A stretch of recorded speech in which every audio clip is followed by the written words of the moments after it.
Everybody turn their mics on, please. We all set? You good, Leah? Mics on, everyone. We settle down. We're gonna get started, please. Edie, you good? Can I call the meeting to order, please?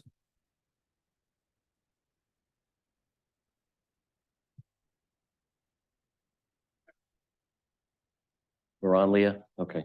I'd like to call the regular monthly meeting of the planning board to Portsmouth Planning Board to order Wednesday, March 8th. Item number 1 is agenda continuances, modifications. There are none. Okay.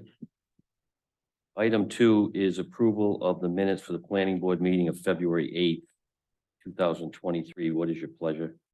Mr. Chair, I'll abstain. Okay. I wasn't at the last meeting. Okay. Edie, you have that? And I'd like to make a motion to accept the minutes as written. Second. Okay, so we got a first by Mr. Harding, a second by Mr. Garso. Any discussion on the motion for the planning board meetings of February 8th? Hearing none, I'll call for a vote. All in favor, say aye. Aye. Aye. Any opposed? Motion carries. Next up is applicant Joseph Lacerda and Laurie Lacerda, co-executors, owner estate of Joseph F. Lacerda, AP 64, lots 14 and 15. AP 61, Lot 2, Paquins Lane.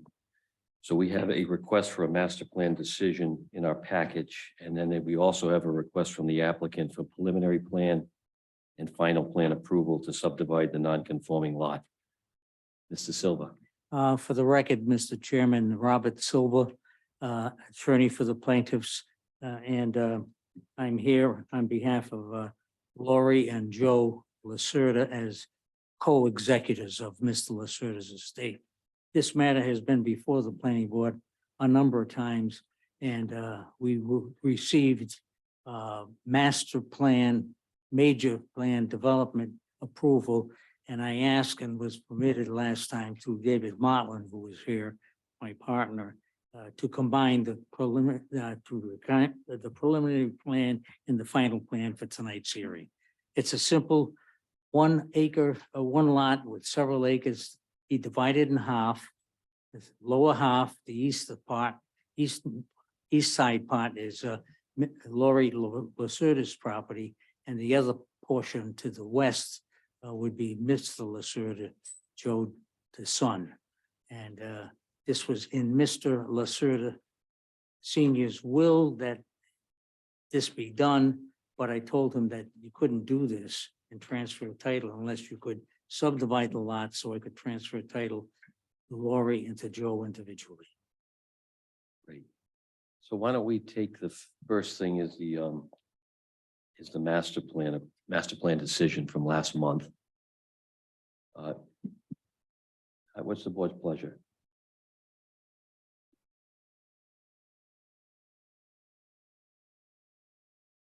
Like to approve the master plan. So we have a first by Mr. Harding, second by Ms. Wilson. Any discussion on the motion? Okay, I'm gonna call for a vote. All in favor, say aye. Aye. Aye. Any opposed? All right, motion carries. So the next item, Mr. Silva, is the preliminary plan and final plan. You want to combine those? That's correct, yes. Okay. Does any board members have any questions for Mr. Silva? Okay, so this is a public hearing. I'm gonna open it up to the public for this petition, estate of Joseph F. Lacerda. Any members of the audience? Anybody online, Leah? There's 3 people online. If there's anybody virtually listening that would like to speak for or against the Lacerda application, please virtually raise your hand. None noted. Unnoted. Okay, I'm gonna close the hearing for preliminary and final plan. What is the board's pleasure? It is such a simple, straightforward thing that I'd like to just combine the preliminary plan and final plan, approve both of them. Okay, so we have a motion for approval. Do we have a second? Okay, Mr. Harding, Ms. Wilson, first and second. Any discussion on the motion? Okay, I'm gonna call for a vote on the motion. All in favor, say aye. Aye. Any opposed? Motion carries. Okay. Thank you, Mr. Silva. Bye now. Okay. Next up. Chairman Lopes, is there any way we can move around the docket to raise up number 5? Raise up 5. Okay. We'll have to take a vote on that. I'll make a motion to jump ahead to number 5. Okay, so we're probably moving towards something else, right? Okay, all right. So we got a motion to advance item number 5. I'm sorry, you're talking about item 6 or 5, Leah? I'm talking about number 6, I'm sorry. Yeah. 6. You're gonna advance number 6. I'll make a motion to advance number 6 at the planning officer's recommendation. Okay, is there a second on the motion? Yeah, Mr. Harding, so we got a motion made and second. Any discussion on the motion? All right, I'm gonna call for a vote. All in favor, say aye. Aye. Any opposed? Motion carries. Okay, number 6, Leah, is applicant 1200 West Main Road, owner P&G Realty LLC, AP 44 lots 7 and 8, 1200 West Main Road. Request for a modification to the approved master plan regarding a major land development. Good evening, Mr. Jackson. Good evening, Mr. Chairman, members of the board, J. Russell Jackson on behalf of the applicant. After receiving the staff report this afternoon, we've had some discussions with the planner, which have resulted in the likelihood that we should probably amend this application a little further before it's heard by the board. So we'd respectfully request a continuance to next month's meeting. So next month's meeting is going to be April 12th. Is that okay? Yes, Okay. What's the board's pleasure? I'll make a motion to continue this applicant for the 1200 West Main Road to the 12 April board meeting. I'll second that. Okay, Mr. Tibbetts, Mr. Harding, first and second. Any discussion on the motion? I'll call for a vote. All in favor, say aye. Aye. Any opposed? Motion carries. thank you. Jackson. Okay. Yeah, so if there's any abutters in the audience or interested parties for item number 6, 1200 West Main Road, we voted to continue it until next month at the request of the applicant, so we won't be hearing testimony tonight. April 12th, sir, yes.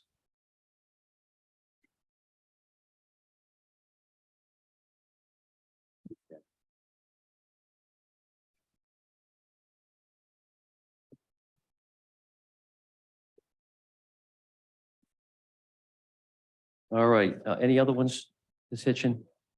That's it? No, we can go back to our Okay. line items. Going to go back to item 4. Applicant and owner Jesus Sosa, sorry if I pronounced your name wrong. AP 20 lots 255 and 255A, 24 Riverside Street, request for advisory opinion to the zoning board to relocate property lines between 2 non-conforming lots. Mr. Chappelle. Good evening, everyone. Port Chappelle on behalf of the Sosas. This is fairly simple. It's an administrative subdivision. As you know, an administrative subdivision is defined as moving lot lines, not creating a lot, not adding a street. So there's 2 lots there now, and we're asking there to be 2 lots in the future. The problem is, as you could see, the original lots were approximately 7,200 square feet and a very small lot at 3,600 square feet. The 3,600 square foot is just about as small as you can get. There's a lot of lots down the park and Common Fence Point that are like that.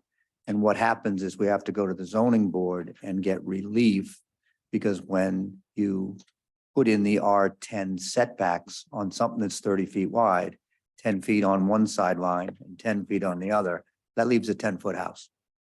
But because it's a taxable buildable lot, the zoning ordinance, the zoning department also often fields what we call requests for dimensional variances. And as long as you propose a small house and meet the standard that it's the least relief necessary, they grant it. So back in, I believe, 2020, the decisions attached to the zoning board, maybe not yours, the gentleman that owned the lot, a Chris Fonseca, prior to selling the lot to my client, went and got such a variance. But when they got the variance, they got a variance to build a house that was 18 feet wide. And 18 feet wide is not necessarily a house, it's a trailer. Because it becomes very difficult to build a house 18 feet wide, to put in something like a hallway that's ADA under the code of 3 or 4 feet, build it out of 2x6 construction, which is now required. You end up with rooms on each side of your hallway at 5 foot 6 inches. So although it was a good plan when the Sosas bought, when they went to actually build the house and design the house, they had difficulty. So the house next door became available for sale. That lot was 7,200 square feet. And they bought that and they moved into it. And then they looked at saying, since the variance allowed 8 feet from the property line on the north side and 4 feet from the property on the south side, that's 8 and 4 is 12. It's a 30-foot lot. It was an 18-foot approved house. We could have an 8-foot variance here, a 4-foot here, and an 18-foot house. If I add 4 feet of land to the property and make the 7,200 square foot lot 6,800 or whatever the math is, and I make the 3,600 square foot lot 4,080, I can go back to the zoning board and say, I'm keeping the exact same variance as you gave me 8 feet on the north and the exact same variance you gave me 4 feet, but now I can ask for a 22-foot house, and make it shorter so it still fits everything else. But by doing that, I can build a house that has a possibility of having a hallway and a room on each side, and one that a modular company actually works with, because they won't build an 18-foot house. So it makes sense. You can't grant it because you cannot allow us to move a lot that takes a non-substandard lot and makes it more substandard. So although the lot that is 3,600 square feet becomes 4,080, of course, the 7,200 square foot lot, which is substandard because it's less than 10,000, now becomes 68. And you can't grant it because it requires zoning relief. So I'm on the zoning board for next Thursday to ask them to grant the relief to allow the 7,200 square foot lot to go down to 68. They don't need to grant the relief to make the other one bigger. And then to say, I want to put the house that's 22 foot wide instead of 18, but with the exact same variances you granted me a year or two ago. So that hopefully the no harm, no foul. At the end, there's still 2 houses. They're just balanced a little better. So the process here is to ask you for an administrative subdivision, have you say, we can't do that, but we'd be happy to send you an advisory opinion to the board for next Thursday, saying we don't have any problem with it, and it seems to make sense, and we give you a positive recommendation. If you don't give us a positive recommendation, well, that's your prerogative, obviously, and then we'd have a tremendously more difficult time at the zoning board. But I do think it makes sense, and these guys are doing everything they can to get a practical house to balance the lots. The house that goes down to 68 still is the same size as a lot of the lots down there. And the 38 becomes more conforming because a lot of the lots down there, as you know, were 30 by 50. A lot of people have doubles, 60 by 50 or 45 when they cut some in half.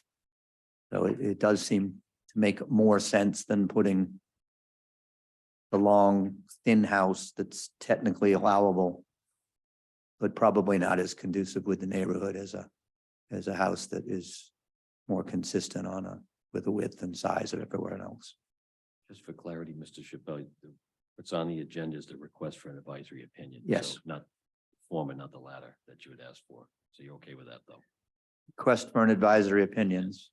And then my understanding is you're technically, you can then give Leon authority to grant the administrative subdivision if the zoning relief is granted. If the zoning relief is granted. Right. Okay.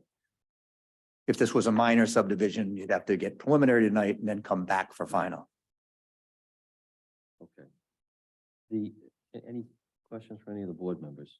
If this was just, what is the lot frontage requirement? I know that it's below that in this neighborhood. 110, I believe. So even if this was one single lot, it's not even. No. conforming. Right. So what, I guess what's more interesting is the past history with the current. Yeah, and they bought it separately, so it's not a merger issue and those types of things, and they're developed and It's a separate lot of. separate lot, they're paying taxes, there's nothing. And again, they had, in fairness now, they, zoning approvals run out in a year. So they went to the zoning board, Mr. Fonseca, got permission to build the house. That permission is technically expired.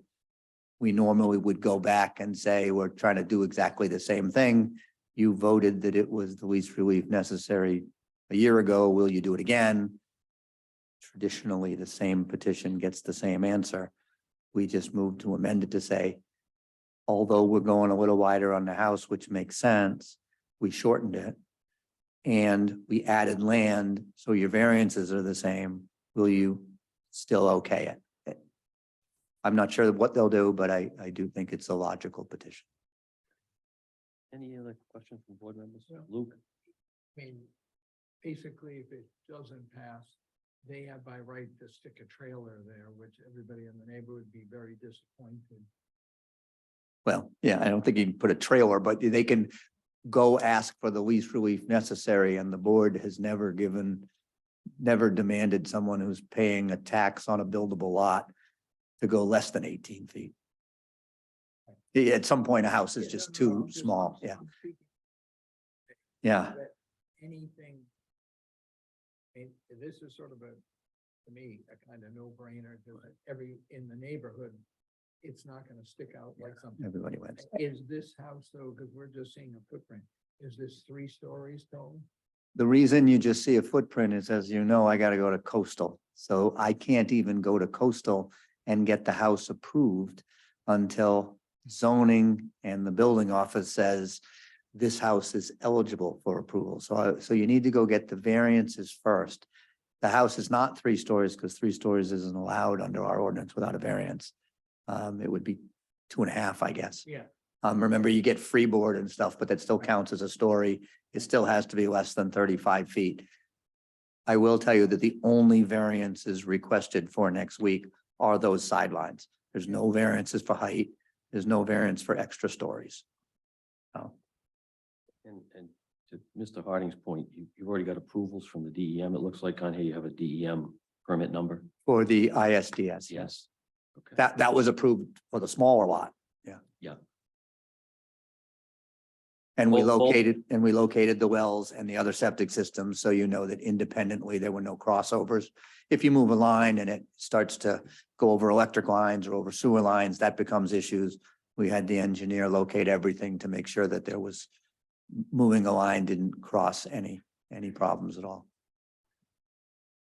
Any other questions, Mr. Harding? Yep. Brain.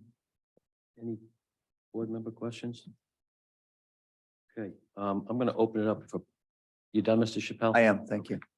I'm gonna open it up for public comment. Any members of the audience want to opine on AP 20 lots 255 and 255A? Anybody online, Leah? If there's anybody online that would like to speak for or against the application, just virtually raise your hand.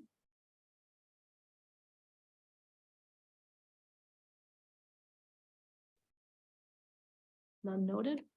None noted. Okay, what is the pleasure of the board? I'd gladly make a positive. opinion on that. So we're gonna write a letter to request a positive opinion to the zoning board. Yep. Okay. We have a second. I'll second. Okay, Mr. Harding and Ms. Wilson. Any discussion on the motion? All right, I'm gonna call for a vote. All in favor, say aye. Aye. Aye. Any opposed? Motion carries. Thank you. I don't think you need a separate motion to have Leon sign it administratively after that relief is done, because I think that's done, but that would be the. All right. Thank you, everyone. I appreciate it. All right.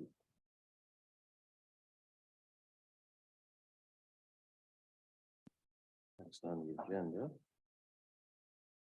is item 5, applicant and owner, MB and CC LLC, AP 29, lot 116, 3076 East Main Road, request for advisory or opinion to zoning board regarding the construction of a commercial building for Ocean State Air Solutions, Inc.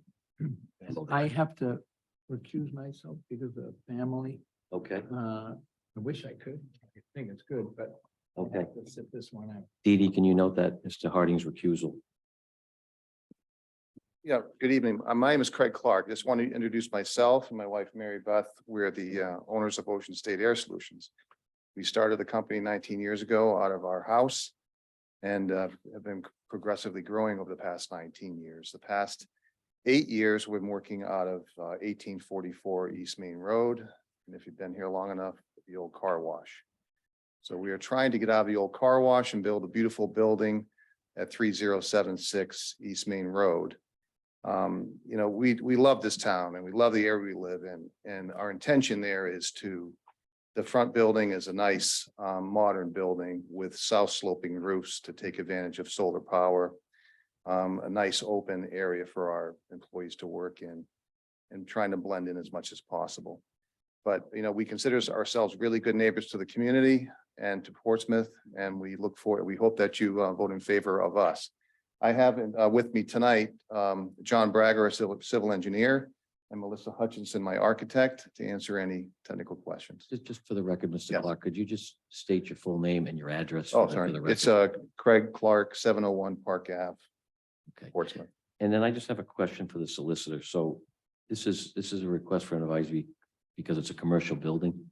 Is that why it's before us? Oh, go ahead, Leah. It's a special use permit because it is more than 5,000 square Okay. feet. Thanks, Okay, that wasn't clear to me either. yeah, It's in a commercial zone. Why it's if over commercial? the square footage. That's the only reason. So then it bumps it up to a special. use Okay. permit. It's my understanding that if my building was 4,999 square feet office, we wouldn't be talking right now. But because it's 5,700 office building is why we're here. Yeah, we've got you. You got me good. So you're actually, the relief thought is 700 square feet. Is that what we're talking about? Okay, you need a special use. Got it. Thank you. Thanks for clearing that up. Okay, Mr. Clark, you Thank can you. go ahead.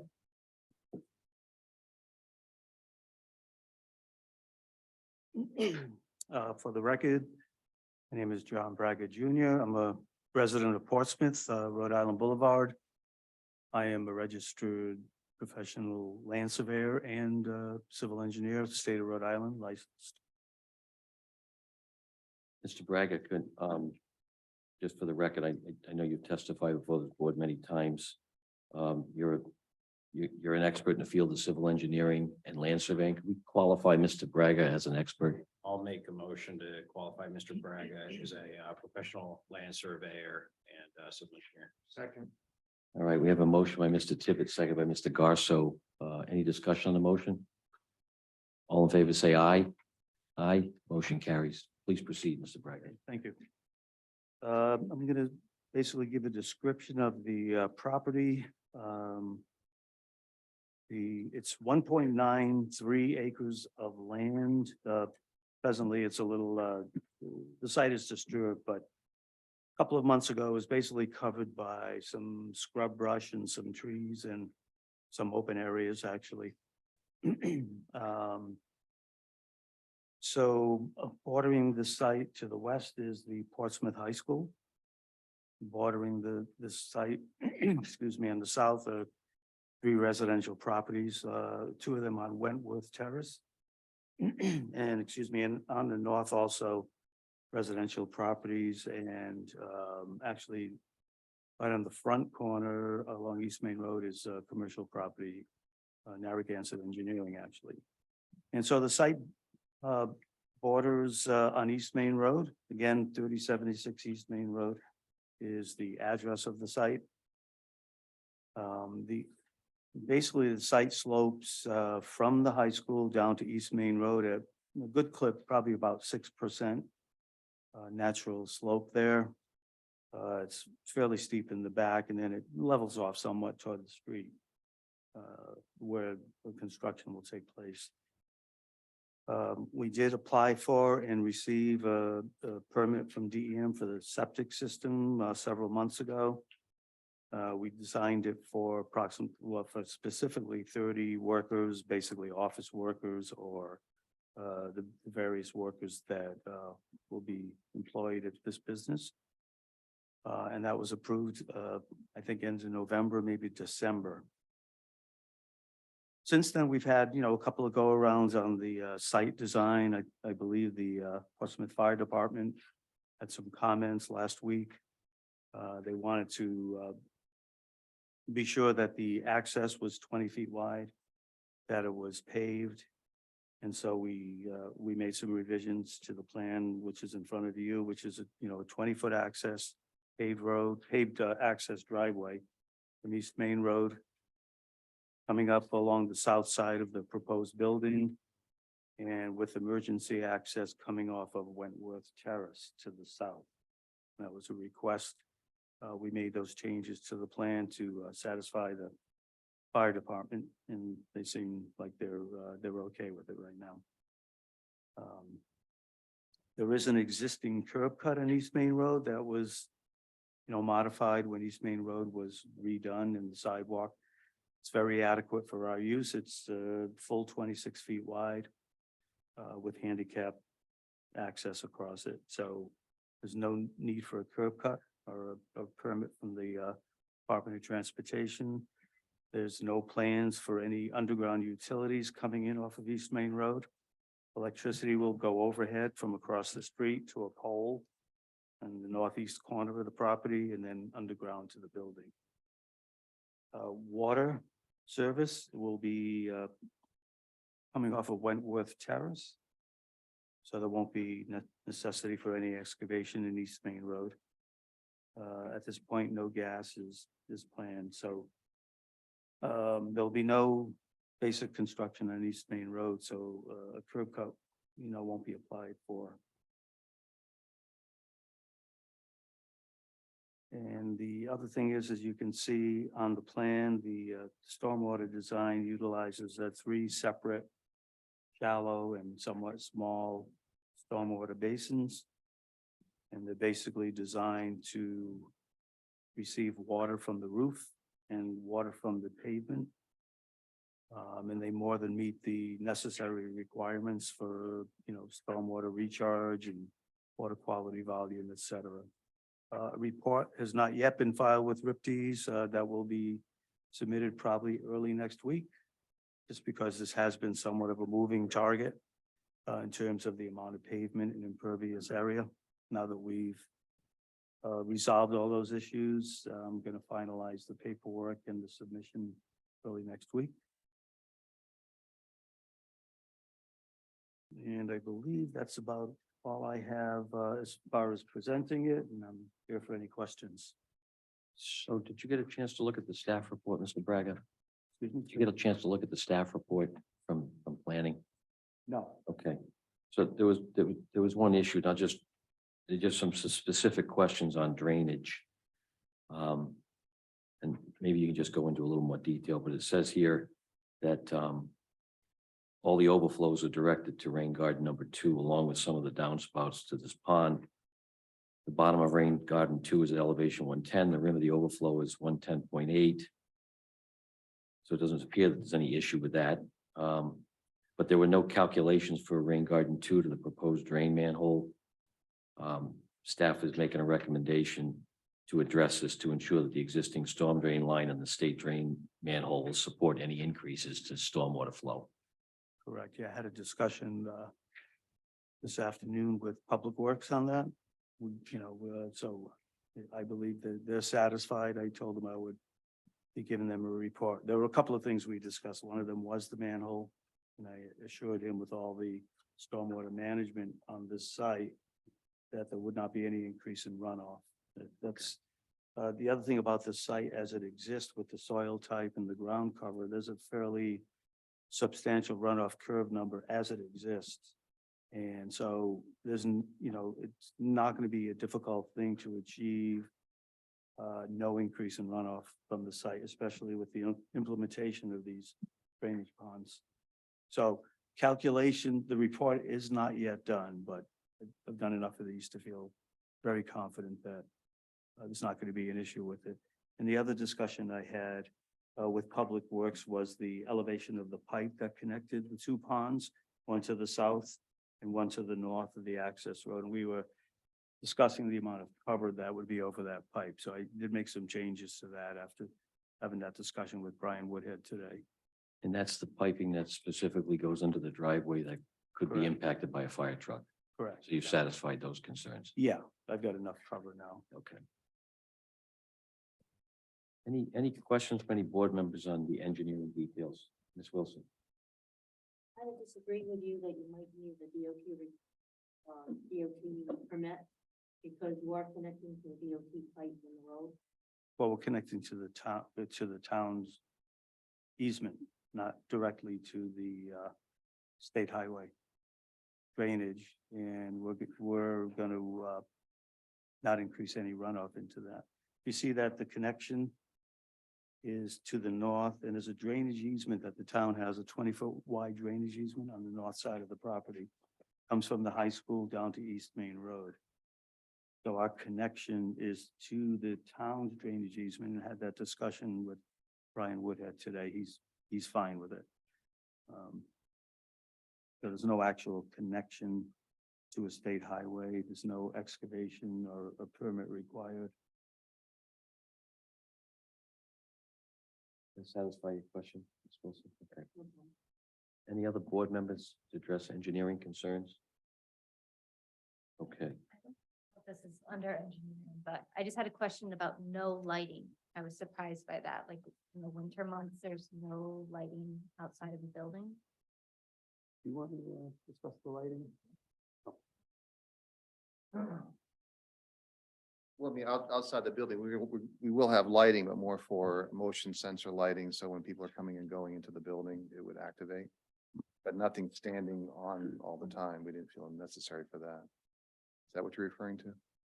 Yeah, I was saying, I mean, I understand obviously certain times of the year you don't, depending on what time you close and what time you're open, you wouldn't need lighting, but I was thinking like during the winter, that I mean, it's dark before 5. So I thought lighting probably had to be considered even for your parking lots, for your, just even probably your own liability, of having people coming and going to a dark area, dark parking lot. I don't know how much people come and go from your business. It just jumped out at me. I mean, no, again, we will have lighting on the building that would shine onto the parking lot for the workers when necessary, but it won't be going all night. Yeah, I didn't think So, all, like, okay. it's just the way it's written. It says there will be no lighting. Well, maybe they mean of the buildings at night. Maybe they mean you mean after a certain hour there will be. Made it sound like. We at weren't night gonna there's no light up the lights. building like Walmart. No, we weren't gonna have it all well lit like that, just more for low grade lighting potential. Are you referring to the design review board? Just, yeah, Okay. that there be no, and I think recommendation. So that's separate from, like, there's obviously, I know often we're approving outside lighting and how bright it is and when Right. it shines and what time it shines, but it makes it sound like there's no nighttime lighting. That's the Well, way I read it. Let's just clarify, because on the back page, the comment says lighting. It is recommended that there should not be any lighting at night. So that was from the design review board. But is it, Melissa, answer that, Melissa? Again.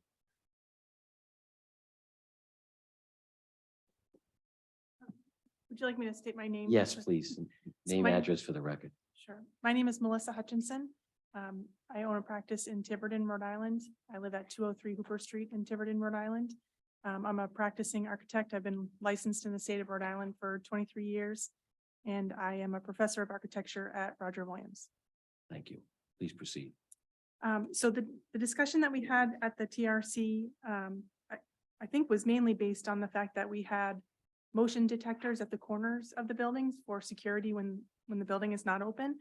And they also wanted us to make sure that the lit signage that's at the edge of the road would be facing down and not facing up towards the sky, and that the signage would be fairly low, similar to the signage that they have at their present location. So I think to answer your question, we don't have lamp posts necessarily to light the parking, but the parking is all at the perimeter of the building. And so I think with dual flood heads that are on a motion detector at the corners of the building, that should be sufficient to light up those areas for security, even when the building is not in operation. So I guess to clarify, Ms. Daly's question, the lighting will be motion detection. There is lighting.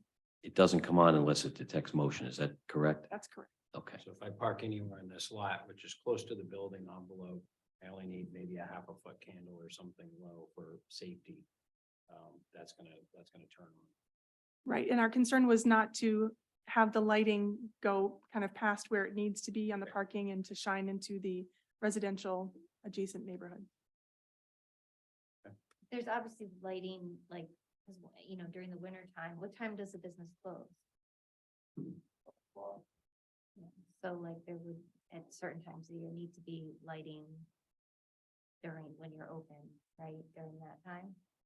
That's right. I mean, the floodlights that light the parking areas could also be on a timer in addition to a motion sensor. So in those times where sunset is earlier, they certainly could be on until, you know, an appropriate time when the building closes. I think I understand what you're trying to get to, so we don't have light flooding into neighbors past the property line. I understand that. I think Ms. Daly's concern is just from a safety standpoint to ensure that if someone's coming and going after hours, we have adequate lighting. That is our hope as well. Yeah, and I, like, if any customers were coming in the winter time before it was still, you know, when it was dark early, like it get dark, you know, 4:30. That's just what I was thinking. So Right. the no lighting. is me. Understood. Okay. And so we, go ahead. Mr. Tibbetts. I just wanted to know if the petitioner, I understand the design review board comments only just came through Monday. Did you, as the petitioner, have any comments? You support the advisory opinion? Did you see the advisory opinion? I can speak to that if you want. So the items that they discussed, we all agreed with, and just to cover them really quickly. We called out for a vegetative buffer, and they were hoping that we could be a little bit more specific and call out for tall shrubs, especially along the southern border of the lot where we're a little bit more concerned about the neighbors looking into the property or not seeing trucks and things like that. So we were agreeable to that.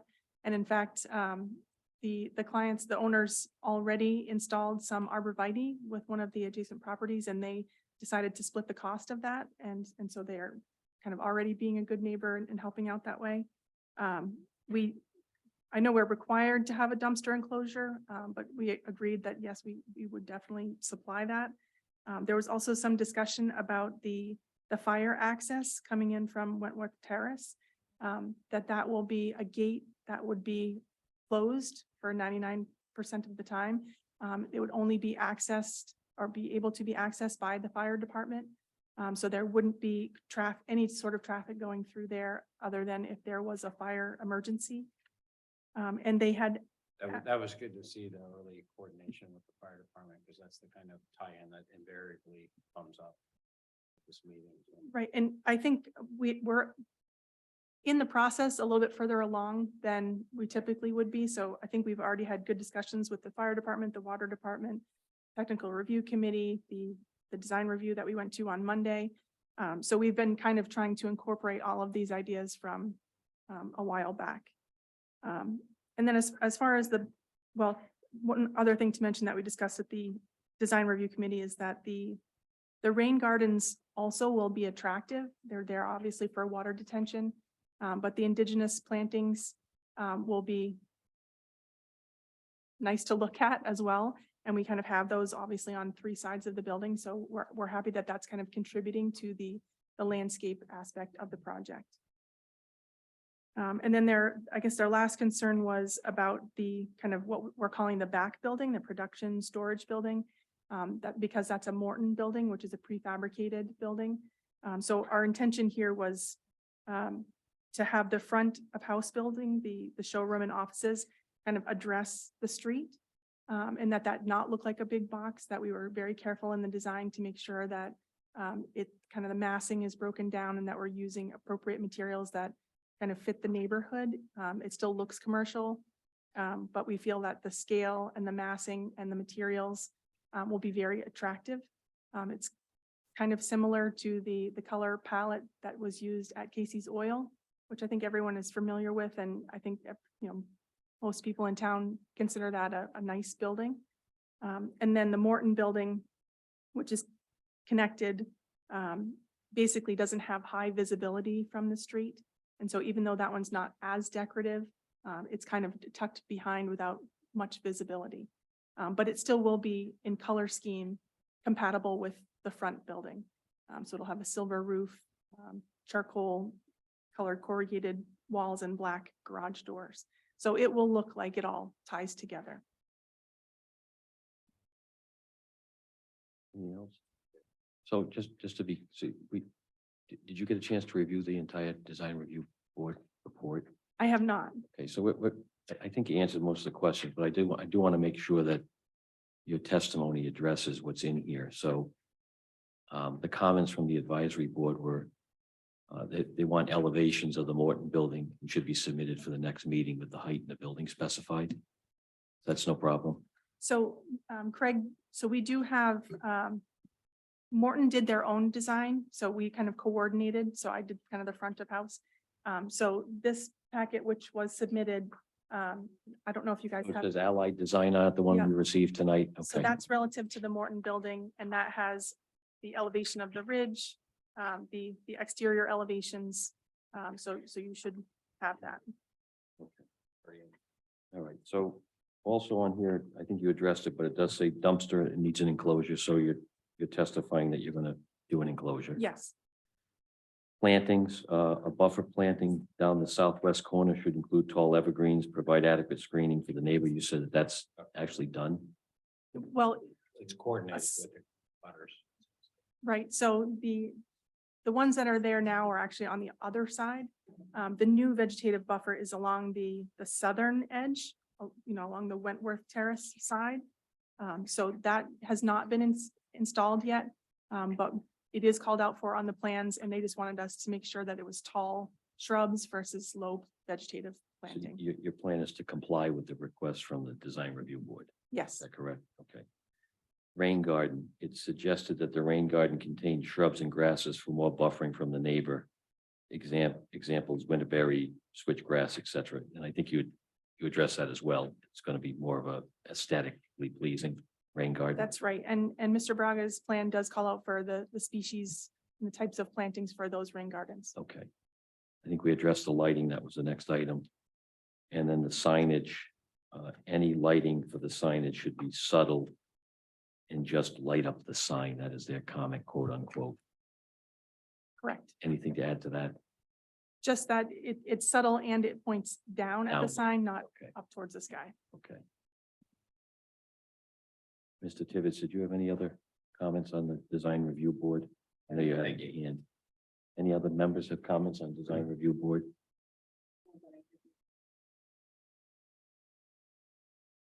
So let's finish with Ms. Hutchinson here and then we'll move on. So we're all set with design review board comments. Can we get this introduced to the record, which is dated, the comments are dated March 6, 2023. Sure, I'll make a motion to enter as exhibit one, the design review board comments of March 6, 2023. We have a second? All right, Mr. Tibbetts, Ms. Wilson, any discussion on the motion? I'll call for a vote. All in favor, say aye. Chair votes aye. Any opposed? Motion carries. Okay, so we've incorporated that. While we're on exhibits, I don't know that the staff report was a part of the record here, and I was gonna ask the same questions on the DPW side. So unless those are carried somewhere else in conversation, we should probably. Yeah, so enter that let's, into the record let's as enter that well. into the record and then we can address any specific architectural questions to this witness. How's that? So Okay, let's, So I'll make a motion to enter the staff, that'd be the technical review committee report from the planning board officer of 8 March 2023 into the record as exhibit 2. right, any second on the motion? All right, Ms. Daly, second. Mr. Tibbetts first. Any discussion? I'll call for a vote. All in favor, say aye. Aye. Any opposed? Motion carries. Okay. So I think we've dispatched with design review. So Mr. Tibbetts, you have questions, architectural questions from the staff report from the planning board staff? No, Town planner. I was referencing, same thing you did, the DPW, concern, so I just want to make sure that we are if there's a final motion, capture Okay. that. Are there any other questions for this witness? Mr. Garcia, you good? Yes. Okay. Thank you. Anything else? You good? I Okay, think that's it. all right. So is Mr. Braga going to come back on? All right. Mr. Braga is back on the record. Mr. Braga, go ahead. Unfortunately, I forgot my glasses and I can't see the elevations. Could you just talk into the Got an mic? extra Kate? pair. I'm sorry. I can't see what the elevations are for the drainage pipe for the one manhole that's in the state right away, and then the last manhole that's on the plan west of the that's west of the plan. So you have one that's east, that's in East Main Road, and then the elevation that's west. So Okay. it's the last manhole west. Right, so the one, if I'm understanding you correctly, the drainage manhole that's in East Main Road has an invert of 103.8. Okay. And the manhole that we're putting on the existing drain line has an invert of 107. So it's 3.5 feet above. Thereabouts. And was there another question? Yes, what's the one? You said that the elevation of the pipe that you're installing is 107? Well, yes, we're making, so we're gonna cut that line, put a manhole on it, and we're gonna connect it from our last pond right here, correct? But does that make the drainage is coming down from the hill down to the DOT? Oh, yeah. The storm, you're talking about the existing pipe? Oh, yeah, it's coming from the high school. There's one manhole exists in the middle. It's over 400 feet long. Well, I would just check with DOT permitting just to see if they might want it, just a quick review. Okay. And I'll also run that by the DPW, Brian, because I did have that discussion with him today. Oh, and the plan, make a modification that you show arrows where the drainage is going. where the Okay. Pipe flow. Mr. Tibbetts, you had, Katie, you all set? Yeah. Okay. I think.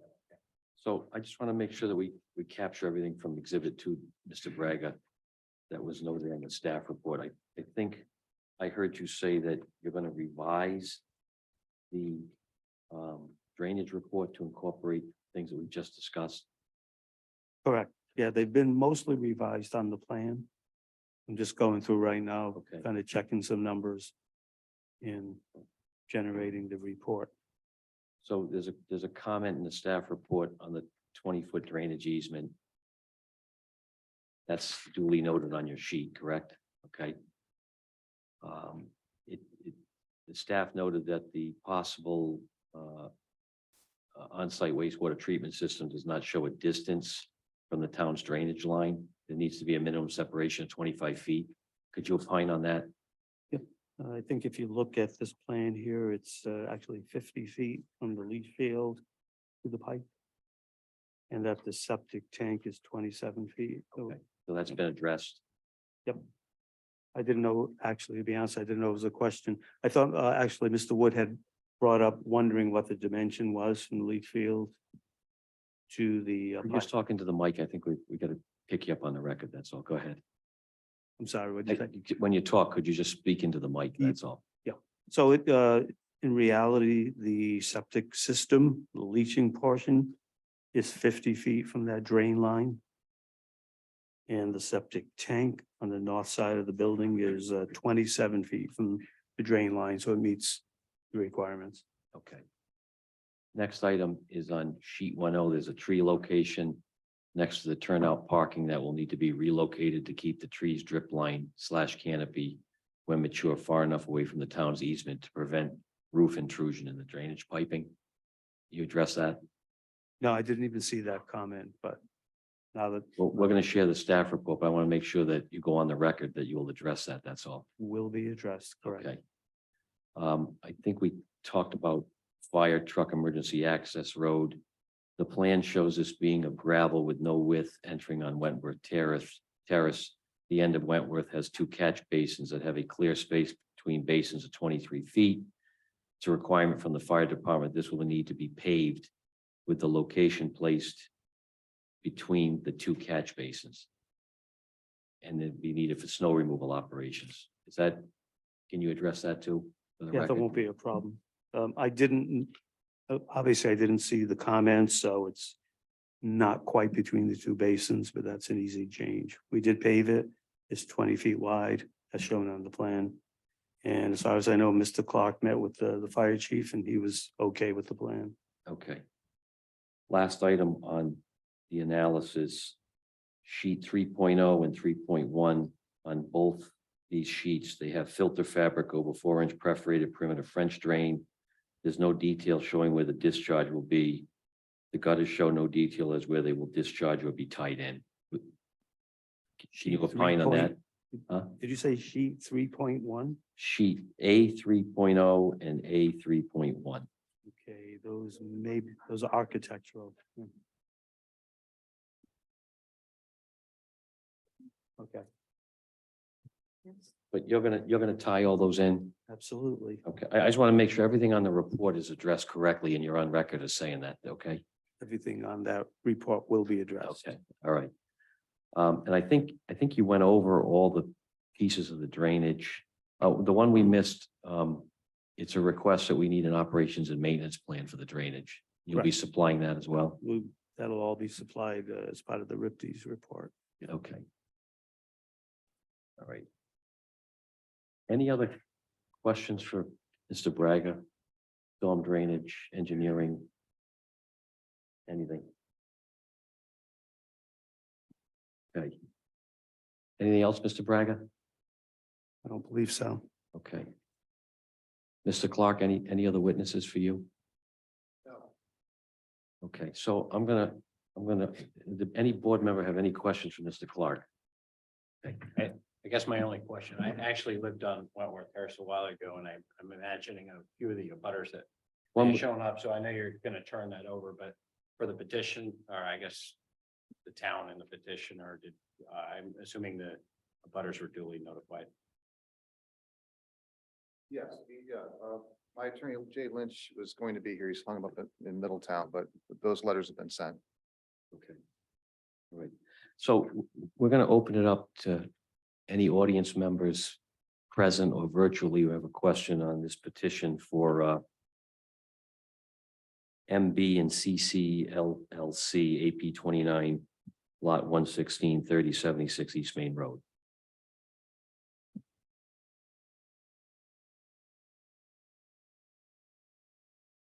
Any, Leah? If there's anybody online that would like to speak for or against the application, just virtually raise your hand.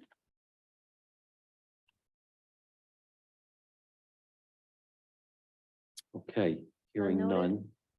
Hearing none, we'll move on. So this is a request for advisory opinion to the zoning board regarding the construction of a commercial building for Ocean State Air Solutions, Inc. What is the board's pleasure? I'll go ahead and make a motion for a favorable advisory opinion to the zoning board for special use permit to construct a commercial building proposed with some conditions. Condition per the staff report, a condition be imposed. And so for recording this, I'm speaking off the last page of exhibit 2. Imposed that the applicant will abide by town and enforce Article 10, design and improvement standards under the land development and subdivision regulations as it pertains to commercial development.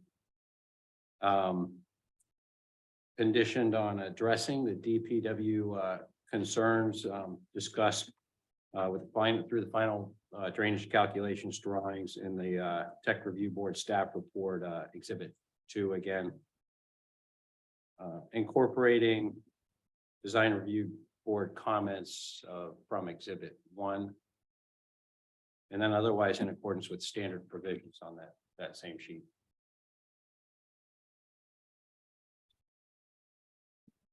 And the DOT was, the recommendation was speaking with For a the PAP, DOT for a PAP. if necessary. And just to be clear, you're incorporating the standard 5 comment findings on the last page Yes, of the yes. staff report. So that's the standard provisions, those last findings that are standard really to all of our decisions. I can read The those. findings of fact. Right. Thank you. Okay, and those are in last page of exhibit 2. We've got a motion. Do we have a second? Second. Ms. Wilson? Okay, Mr. Tibbetts made the motion. Ms. Wilson seconded. I'll call for a discussion on the motion. I'm going to call for a vote on the motion. All in favor, say aye. Aye. Aye. Any opposed? Okay, motion carries. Thank you. Dee, do you have all that? Any clarity?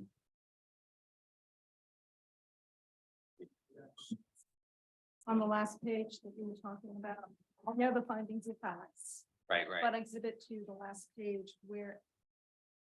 Are you sure it was the last page? I'm sorry, it's yeah, on the staff report, Yeah. the very top of the last page, unless my printer didn't print the last page, it was the first word in that page says upon the planning board advising any opinion. So I Okay, was just stating the condition proposing that the applicant will abide by that piece right there. okay. Just Thank wanted to you. be specific to that.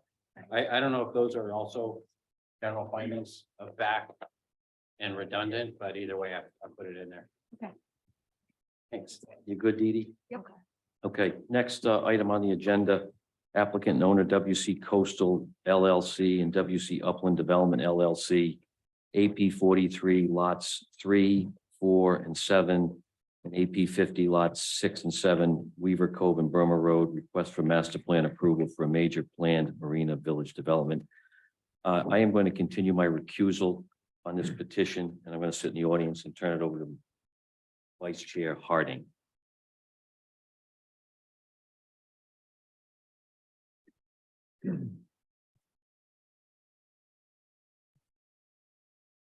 Good evening, Mr. Chair, members of the board. My name is Gerard Galvin from Galvin Law in Newport, Rhode Island. I actually live here in town. I represent WC Coastal Development LLC and WC Upland Development LLC.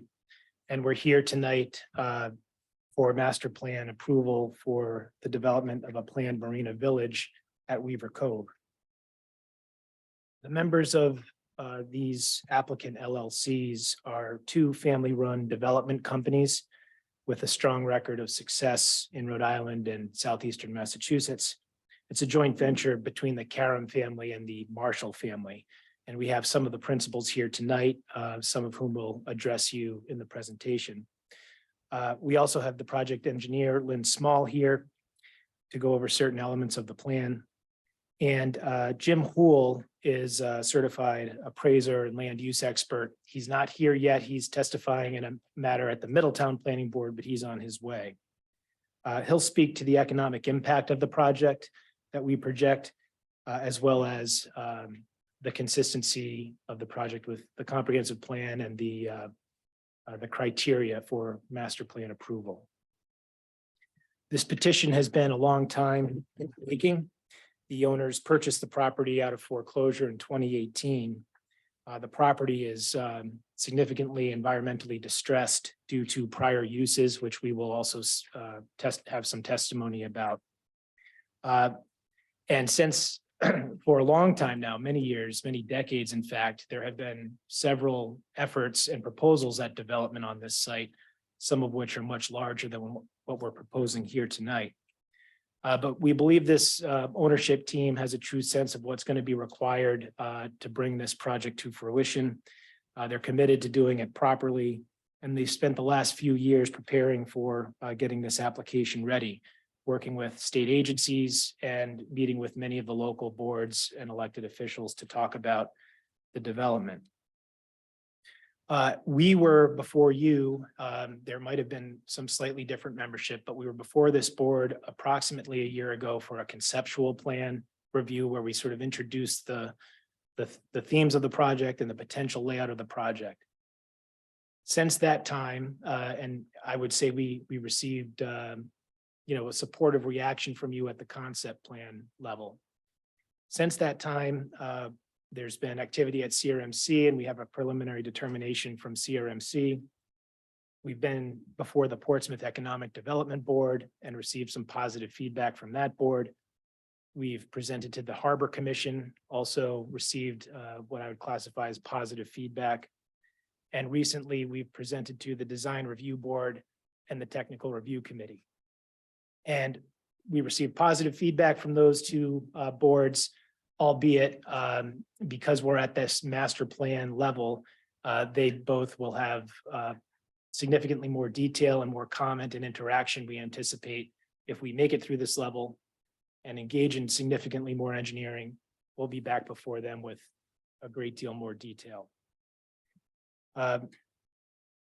So with that, unless you have any questions for me, I'd like to jump right into the testimony. I intend on having Jamie Karam speak and testify first on behalf of the ownership group about how they acquired the property and the condition of the property presently and what their vision is for the property.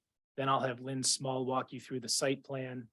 And then we'll wrap up hopefully with Mr. Hool talking about his analysis and findings. And of course, any questions throughout that process, just interrupt me or the witness and let us know. Okay, Thank you. all right. So we'll have Mr. Karam come up. Good evening, everyone. Thank you for your time. Jamie Karam, WC Coastal and WC Upland. One of the principals, along with myself, our family business, First Bristol Corporation, as Gerard had just mentioned. My brother Jeff is behind me as well. And we've partnered with Marshall Properties. Leanne Marshall's one of the principals of Marshall Properties, and she's here as well to answer some questions if needed. We purchased the property together as a partnership in the end of 2018. That property was under a foreclosure auction. O'Neill Properties had a grand project of, there were about 1,500 boat slips permitted and the intent of about 1,000 residential units to be built there. After, the last several years of both financial analysis and physical analysis of the property, we thought, both the quality and character of the town as well as financially successful model that we try to downscale the project to something that was more reasonable and can fit on, a buildable scale within that property. So we're down to approximately 400 units and 400 residential units and 350 boat slips, which will be able to be built over time. And it wouldn't be an all or nothing project. I think really the questions, the professionals are here to kind of fill you in on some of these details, but we're here and happy to answer any questions you might have. And thank you. I have a few questions for you just to make sure we get some important points out there. When you purchased the property, and you mentioned it generally, but can you speak to the condition of the property environmentally? Yep. when you purchased it? Yep, this property has significant brownfield sections of former Navy defense land. Big portion of the land was a dump, mostly solid waste with barrels and tires and metal and stuff like that that's buried in the ground. There's another large section up against the water with PCB contamination. There's some other, arsenic, oil, other sections. There's a solid waste dump from septic system. There's a pump house chamber on the site. There's a former machine gun firing range. Different Navy parcels that had different contaminants.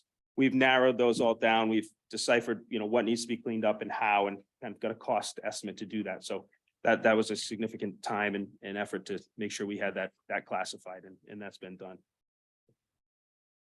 Now, you've spoken briefly to some of the prior proposals on the site.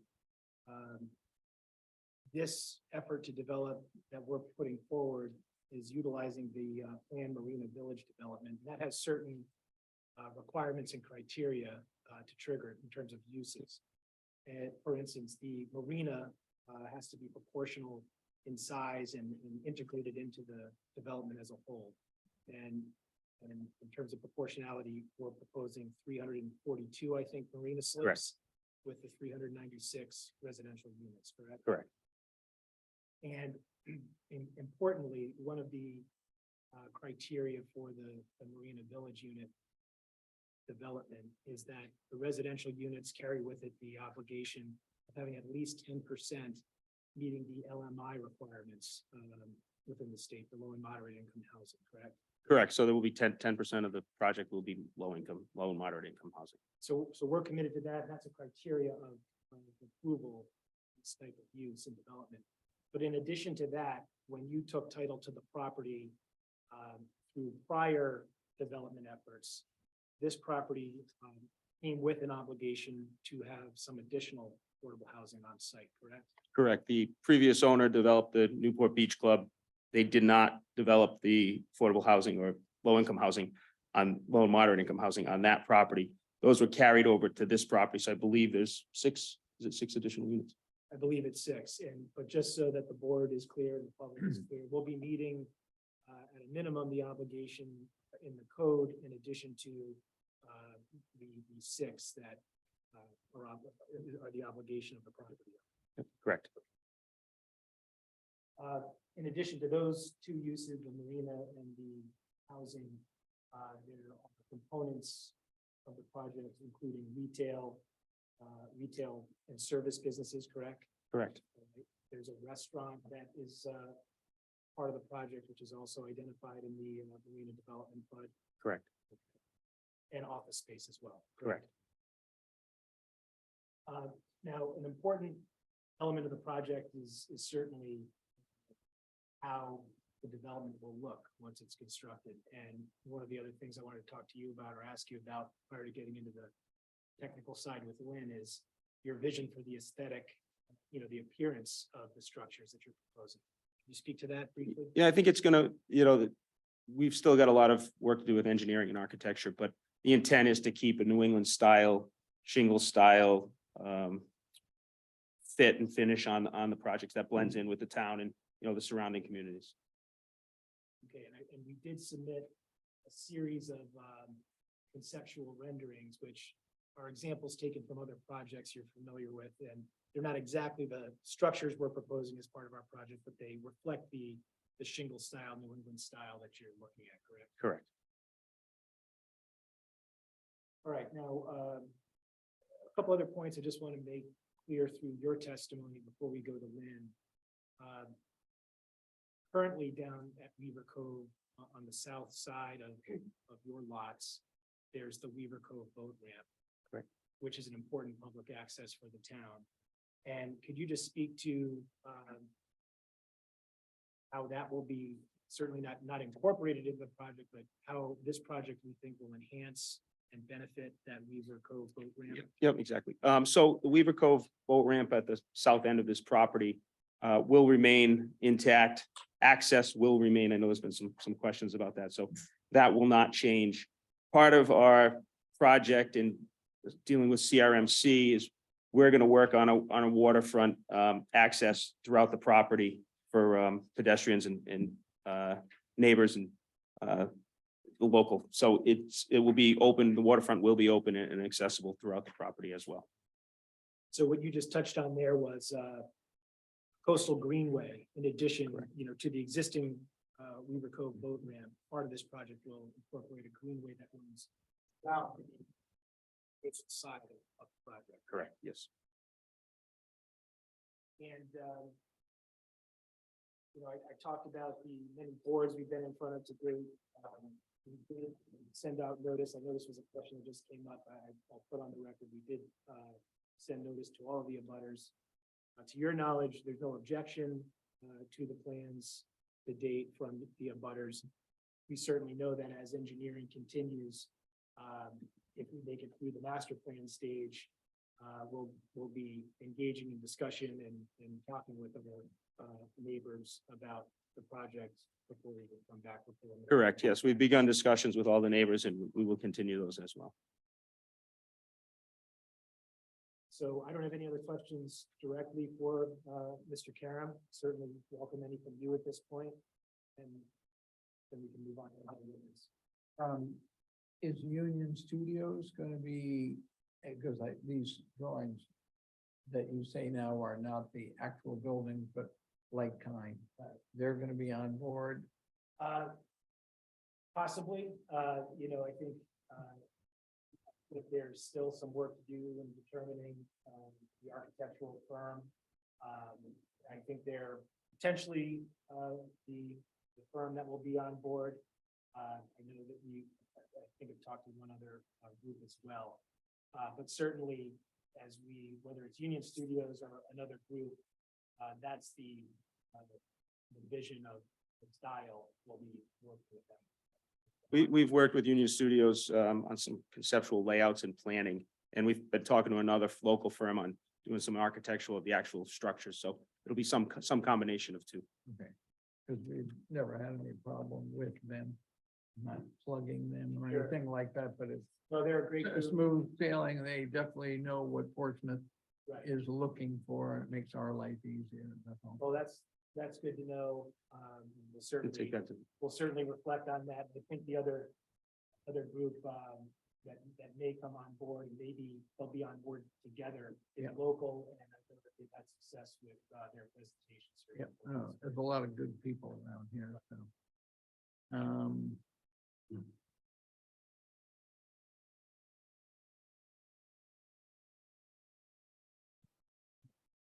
First of all, yes, Kate. Are you gonna be doing a traffic report? Absolutely, not for the master plan presentation, but there's no question that before we come back to preliminary, and when Lynn's up here, we'll be talking about all of the additional agencies that will be going in front of before we circle back and come back before you for the preliminary plan. But our expectation is if we get through master plan, get this thing fully engineered, when we come back for preliminary plan, we'll have a traffic study. That'll be part of what the presentation will be. And any, Just a comment related to that, because I happen to take that commute with all the Navy traffic between Newark and the rest of Naval Station. Obviously, the morning commute inbound. Yep. And at that hairpin turn there, it's already like very difficult for somebody trying to come northbound Burma down to the cove. To turn left there because they're fighting all the traffic that somebody's got it nicely webbed.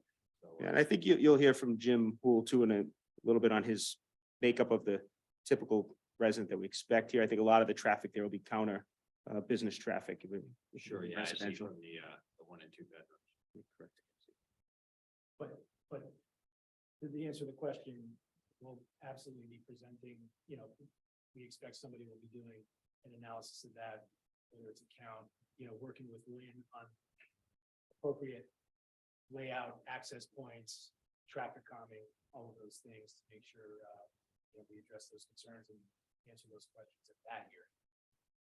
well, second thing, you might want to think about contacting RIPTA, because this whole area, you might be able to get, because of the 400 buildings, apartments and things like that, and probably the tourists and all that, there might be enough interest that RIPTA could swing by twice or 3 times or 4 times. Yeah, well, certainly. Agree. Certainly open to that inquiry.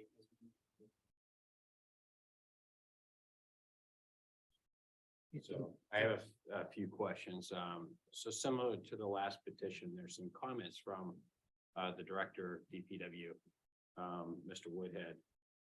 Have you met with him yet or seen those comments yet? Are they the comments that I believe are captured in Planner Kitchen's staff report? They are in the staff report, yes. And So there's 6 comments, mostly about sheet C2, C7, C6. Right. We were obviously in the technical review committee meeting. And I did see that report, and while we're on the staff report, and the staff on that report is very thorough and very good, and perhaps we can make that an exhibit to the hearing. But we did see those comments. We'll certainly be, as we dive into that greater level of engineering, there will be comments that we certainly intend on addressing in the engineering before we come back to the board. Yeah, I think at this stage, we could just say, you know, you're evaluating and considering those comments. Absolutely, yeah. Without necessarily going through this. You already mentioned. Yes. The boat ramp. I think there's some good questions in there, like, hey, even if you just do phase one and slow down or stop or alter the plan, you know, is it still your responsibility? So there's some good questions to go through. There was a fire department ones too, right before the Department of Public Works. The same program. Oh, okay. Do you see those? I can pull the report, but I've seen the report. I think it was about accessibility, for all the proposed buildings, turning radius, structure, proximity to one another, and sprinkler buildings. Right. It's in that same paragraph as the Department of Public Works. Right, and, you know, what we talked about at the technical review committee is if we advance through this master plan level, you know, we'll be setting up those detailed deep dive meetings on engineering and all of the concerns, both with, you know, the public works analysis and working with the director there. The fire chief certainly is gonna probably in conjunction with our traffic report study. You know, we'll be meeting with all of those individuals and developing plans that are satisfactory to them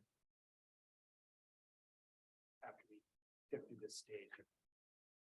So certainly we have no objection to any approval tonight that's conditional on working with the fire chief, fire marshal, director of public works, to make sure that the product that's developed as we move ahead and presenting a preliminary plan will take all of those considerations into Other questions? So you mentioned the 10% LMI. Again, so you're committed to, if the number was 6, but whatever the obligation is to the, I'm sorry, what was that development? So it'd be 10%, roughly 40 plus the 6. Right. If you build out the full amount, and then you have an obligation from, what was the other I think development? it was the Newport Beach Club. Correct, potentially. yeah. So, yeah. So you're committed, if your development is smaller, let's just say it's half of this, at the end of the day, you had some problems, you build out to 200. You're committed to the Newport Beach Club within that, and then 10% of whatever the number Correct. ends up being, correct? That's right. So the beach club commitment doesn't change depending on the number of units ultimately here. We'll still have the minimum requirement of 10% from our development plus that set number. Just a general question. I had understood from a past life and career that there may be some constraints to that site specific to water, both with the city of Newport, maybe the capacity of the lines that the Navy base. Yeah, I can. As well as wastewater.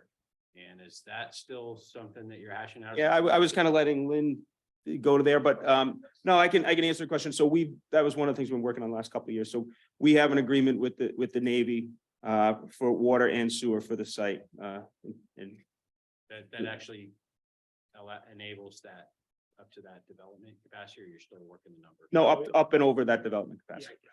so obviously it's Newport water utility, but the Navy gets a certain load. And as part of this transaction, they are able to access that and utilize that for well more than the expected demand for this project. So one of the great aspects of this project, and one of the things that we think makes it viable is that aspect that there's water and sewer baked into this project. Okay, thank you. Including the restaurant and stuff like that? Yes. Correct, yes. And while we're talking about that, all roads and infrastructure inside the property will be privately maintained. It won't be turned over to the town as either.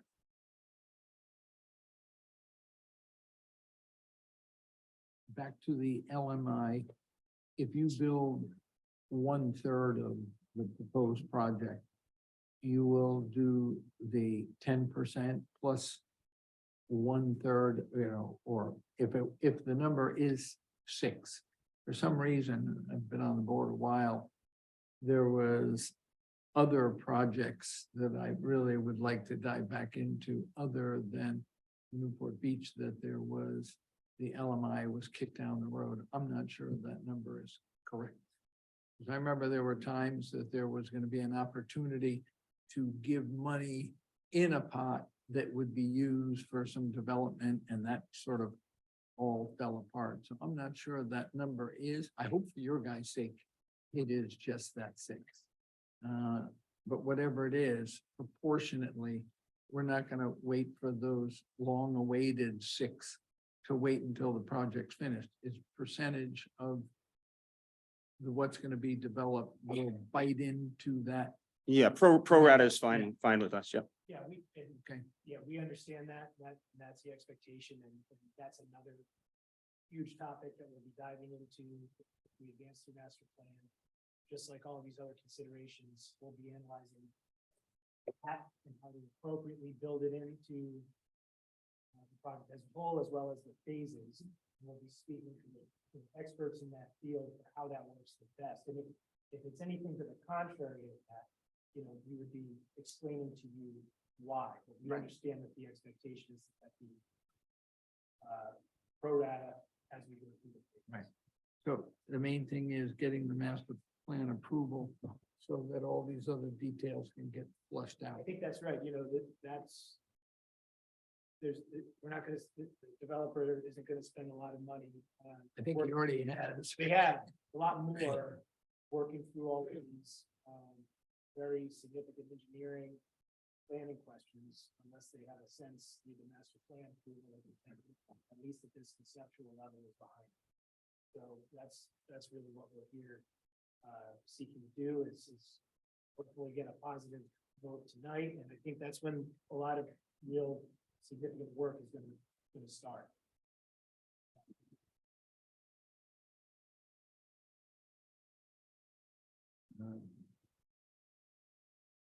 Just some other things. Say the economy, which is not moving in the right direction, and things don't sell.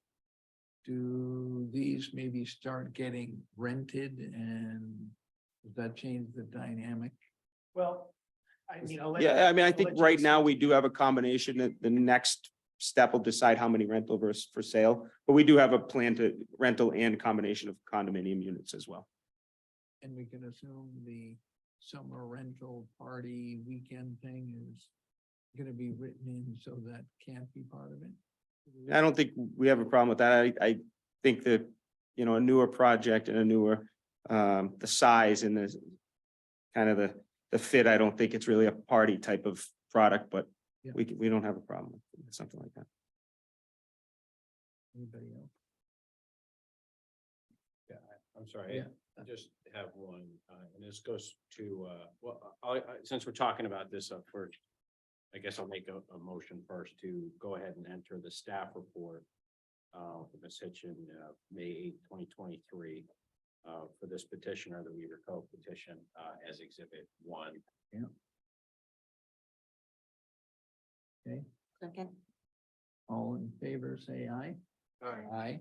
Anybody opposed? Passes.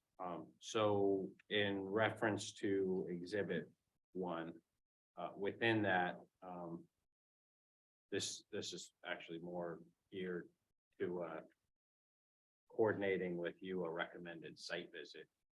And actually, I'm catching a part here that I should have considered looked at earlier, but it suggests we perform a site visit prior to decision being made. You're not mentioning master plan approval. You're talking about a final decision within that report, right? That's not to, I think at some point, each and every one of you should walk the land. right? I'm leaving that up to you, whether you should take the site visit before making master plan approval. I think that's So the something master you, plan approval kicks this off, so you're going to some greater expense, I think, on the engineering, right? That's right. Correct. But, I mean, I would just say to that, you know, if we were on a good track to finish our testimony tonight, which, you know, I'm actually surprised where we are, and I think we have the opportunity to complete our presentation tonight. With that being the case, I respectfully ask, depending on your feeling on that, because I don't think the site visit for master plan is a requirement. I certainly respect and understand the planner's thoughts on it. But just for purposes of not losing another month or what have you to getting things in motion, come back for a vote. And certainly we would expect that you would have many opportunities, whether it's coordinated as a group with an advertised site visit or individually, you're welcome to come out there between now and whenever we are prepared for a preliminary plan submission. So we certainly agree with the idea of a site visit before preliminary plan. But obviously, you know, you have the discretion to make that call. I understand it's so I agree. It's a little bit unique. I don't know that since I've been on the board, we've done that before, but of something of this magnitude, that's going to be valuable, I think. And I wouldn't expect that you're going to post each of us individually at our schedules. Sometime before that preliminary plan submission, maybe you come back with a couple recommended timeframes that we can say, yep, if we're available. We can work with Leah on that. We're flexible. We did it once actually Okay. at Carnegie Abbey, in one of the projects. And it wasn't everybody, but it was 4 or 5 of us that walked it. Yeah, we I don't didn't do remember it at the- being invited to that. Yeah, think we that was before my purposely time. waited when we knew you were not gonna be. Yeah. It was before your time. It Okay. it does help, but it usually when you have some more meat and potatoes into it, it's when you really want to walk around with the plans and, so I would say if this goes through tonight and you guys come back the next time, I would 100% agree. It would be good for us to take a serious walk on the site and really get a feel for things.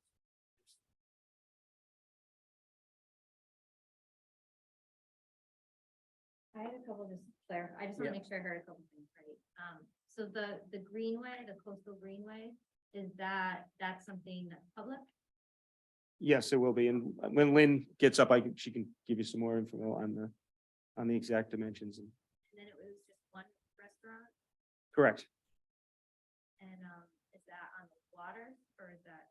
more Sure. It would most likely be on the water side on the northern end. We'll pull hopefully be able to pull the site plan up and then we'll walk us through the proposal and show you exactly where the verbal description, yes, if you went across, downstream and across the train tracks, instead of taking the left down Burma, the westernmost portion of these lots essentially would be where the That's fine, if you're gonna show later.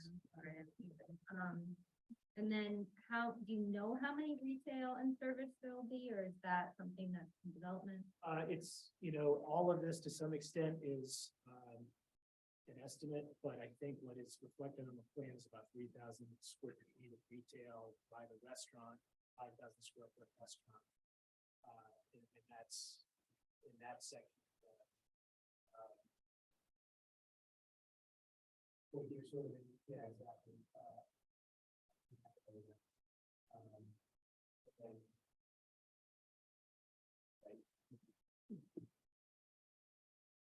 Where are you pointing to? sorry, I guess I would call it the northwest portion. Actually, so this is the, No, you don't have the buildings. yeah, there, I believe there's a proposed site plan. This is existing. The proposed site. With the structures, but where? There you go. So, again, sort of the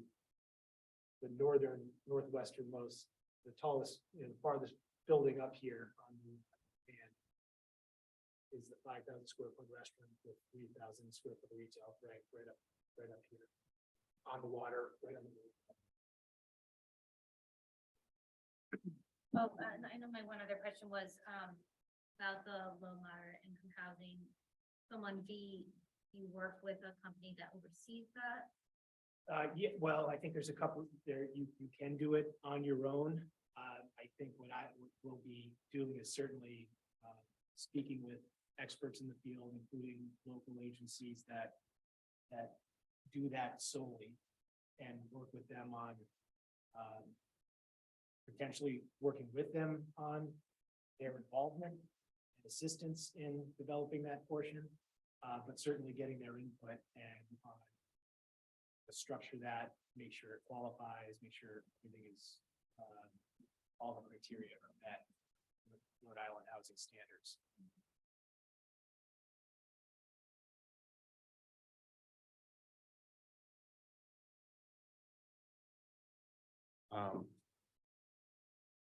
Yeah.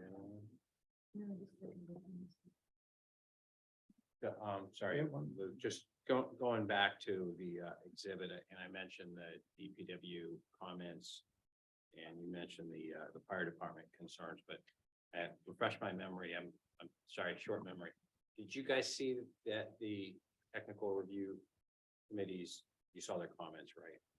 I just want to make sure I can read them off, because I'm not going to ask you to follow these, but if there's a motion that we make, We didn't. it's considering those comments, I want to make sure that you understand what's in them. Sure. The only form in which we've seen them is in this staff report. We didn't see a separate report that came from the technical review committee. So, Okay, that's the same that we have. okay.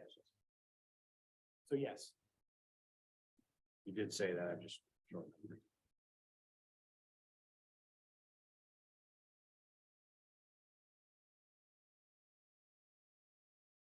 So if, unless anybody has any more questions, we can get Lynn. Yeah. up to- Great. Thank you, everyone. certainly if other questions come up, if Jimmy can answer, he'll come back up. So we'll have Lynn Small approach. Can I just interrupt really quickly? There are some people that are watching virtually that can't really hear you. All right, well,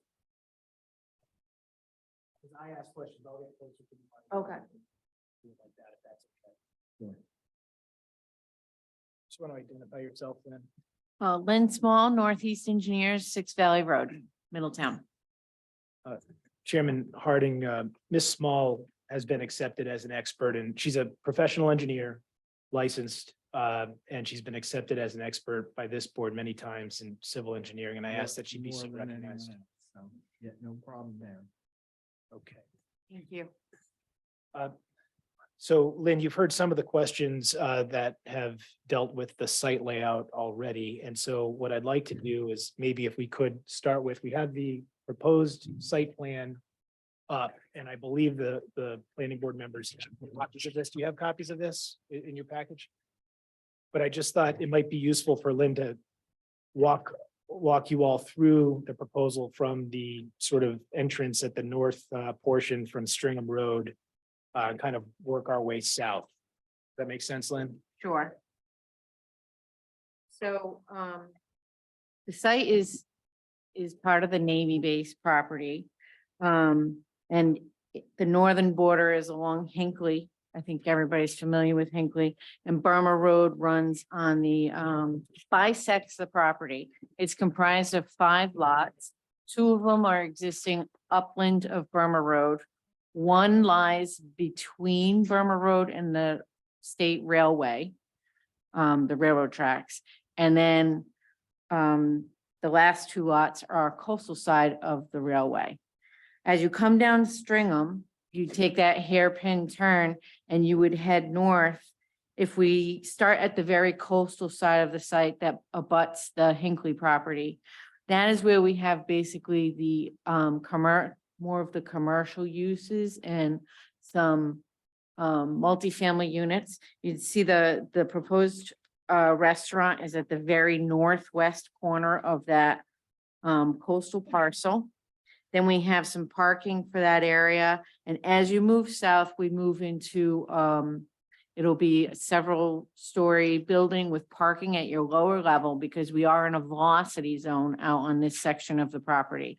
So the living space in that building has to be lifted up higher. So we'll use that bottom layer as, parking areas. And then you'll have more of like an apartment type residential unit. That is the larger building that's just behind the pool, if you can see that where that pool is shown. And then we provide additional parking inland of that structure so that you can get some views while you're inside that structure. We have 2 points of connectivity to the roadway structure that exists on the west side of the railway. The lot that is central, located between Burma Road and the railway, we have some office buildings that'll be located at the north end. Those are shown as the larger rectangles with parking directly on the inland side of them. And then we have more of like a townhouse type structure that'll be housing. This area of the site is not in a floodplain, so we have a little bit more flexibility in the architectural designs. We do have a substantial slope that the ground elevations change significantly, so we'll have some challenges in the designs once we get to that point. In this section of the development, we're also proposing a new crossing over the railway, which will help with traffic circulation and provide the fire department a few points of access to this area, and as well as Hinckley, if anything should ever happen to the Stringham Road access. As you move south, you look up the hill on the inland side of Burma Road. We're going to have several multifamily buildings there. Again, we have a substantial grade change. So this portion of the property, while it's not in a floodplain, again, lends itself to structured parking. Because as you cut into the hill, those back units, if we put them on the first floor, would just see dirt behind them. So it's better to have structured parking under there. We will have some utility crossings on Burma Road for sewer and water, because the pump station that we need to connect to is just south of that parking lot for the multifamily building on the coastal side of the railway. The next section you encounter is more of a centrally located part of the central lot, I call it. It's between Burma Road and Railway, but this piece of land is so narrow, it's basically going to end up being mostly parking, so that we can have some overflow parking. The marina will have some overflow parking. So that's going to be dedicated basically to parking for the project. As you move further south, you're going to see where we have another proposed railway crossing. So we're proposing 2 new railway crossings, one at the north end of the site and then one at the south end of the site, which will be north of the existing railway crossing. And then as you get to that the southwest most portion of the site, it's kind of a narrower piece of property. So the designs are going to be a little bit difficult. We have an access roadway and some parking in that area that extends down to the public parking for the boat ramp. All of the public parking and the boat ramp will stay unchanged. We will be realigning the access driveway to get there, but we will maintain it so that it has continuous access.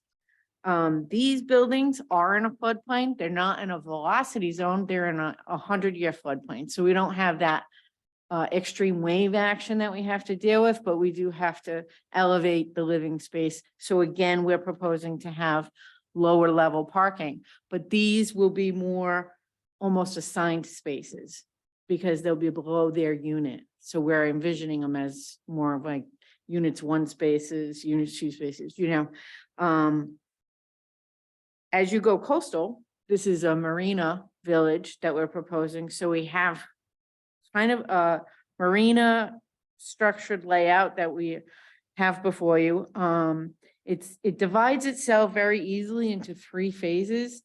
When they do go to build it, they'll probably start at the phase closest to Hinckley and move south. We do have a day dock that will be there as well. The exact design of that area is very conceptual right now. My office won't be doing the actual marina layout. We'll have a better expert for that to work on those designs. This is a coastal site that's subject to CRMC review.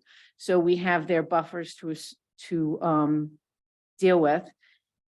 We will be doing a coastal greenway project, very similar to what we did at the Newport Beach Club, now known as Narragansett Bay Club. It's going to be a 50-foot vegetated area. It'll be planted with species that are common for this area. And within that 50-foot vegetated area, we will have a public access path. So that will be open to the public. They'll be able to park within the site. We may have some designated areas for public parking, so they're not parked under Unit 1's house, you know, but, and we will be making that contiguous. One thing you do see on this plan, we did send this in for CRMC preliminary determination. And one thing they asked us to do is the north coastal portion of the site. You can see we ended that walking path. They asked us to somehow connect it. So we'll probably be connecting it. We'll figure out exactly the details and we'll have that in front of you next time we come before you, but somehow we'll connect that path. Might cross the railway and come up on the inland side, but we'll figure that out for you as we get deeper into the designs and the grading for the site. We do have utilities available for this site. We have, as I said, the pump station is at that northern coastal portion of the project. We can tie into that. We will have master meters for the water system. So it'll go through a master meter and then distribute through the project as we need it. And obviously we have the electric service. Not sure about gas. I'll have to double check on that. I think that's basically a run through of the entire project. Any questions for Lynn on the site layout before I have a few specific questions for her? Oh, I was just wondering, did you say how wide the path will be? I believe the CRMC wants it either 6 or 8 feet wide. And what are you gonna, you know what type of material you're gonna be using? At this point, we haven't gotten into that design, but we will have that information for you. We have to work within the guidelines of CRMC, so we have to have some ADA compliance to that. And I believe we're proposing to connect that public access path to the boat ramp public parking area. If, of course, the town allows us, it'll give that a nice connectivity for everyone.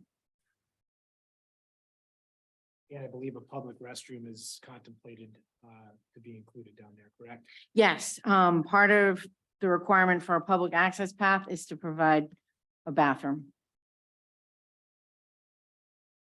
Know how the distance it will be once it's connected, if you're able to, and how long the entire path will be? We're required to run it across the frontage, and I think we're close to around 2,000 linear feet. I can get that exact number for you as we get farther into it, because I don't know how we're going to connect that yet, but I will have more information for you as we get more into the designs. But I do know it'll go across the entire length of our frontage, coastal frontage. You run there and back, still less than. You're going to have to do it a Gotta couple go. times.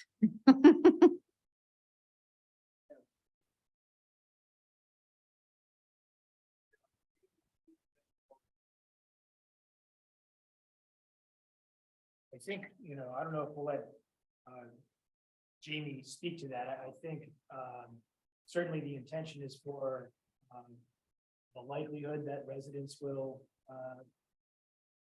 have access to that those slips. But my expectation is that there'll be opportunities for the public to access that as well. Plan is for a combination. Yeah, a combination. Again, the details, we don't have the details on exactly how it'll play out, but the 396 units proposed, I don't think there's the expectation that every single one is gonna, you know,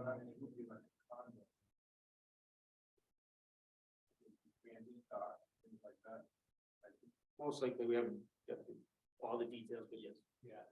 Again, it's gonna be another one of those items that a lot of detail with the plan.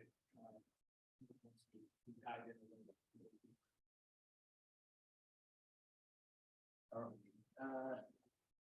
Question number one, and I said it in another meeting, I'm the last that hope that this is true.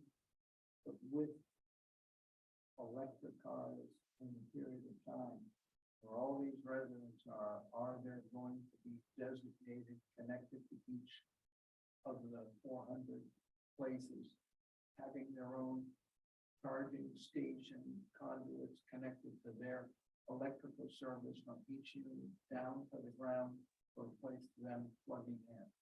Because it's gonna be such a mess if this trajectory continues and that takes place.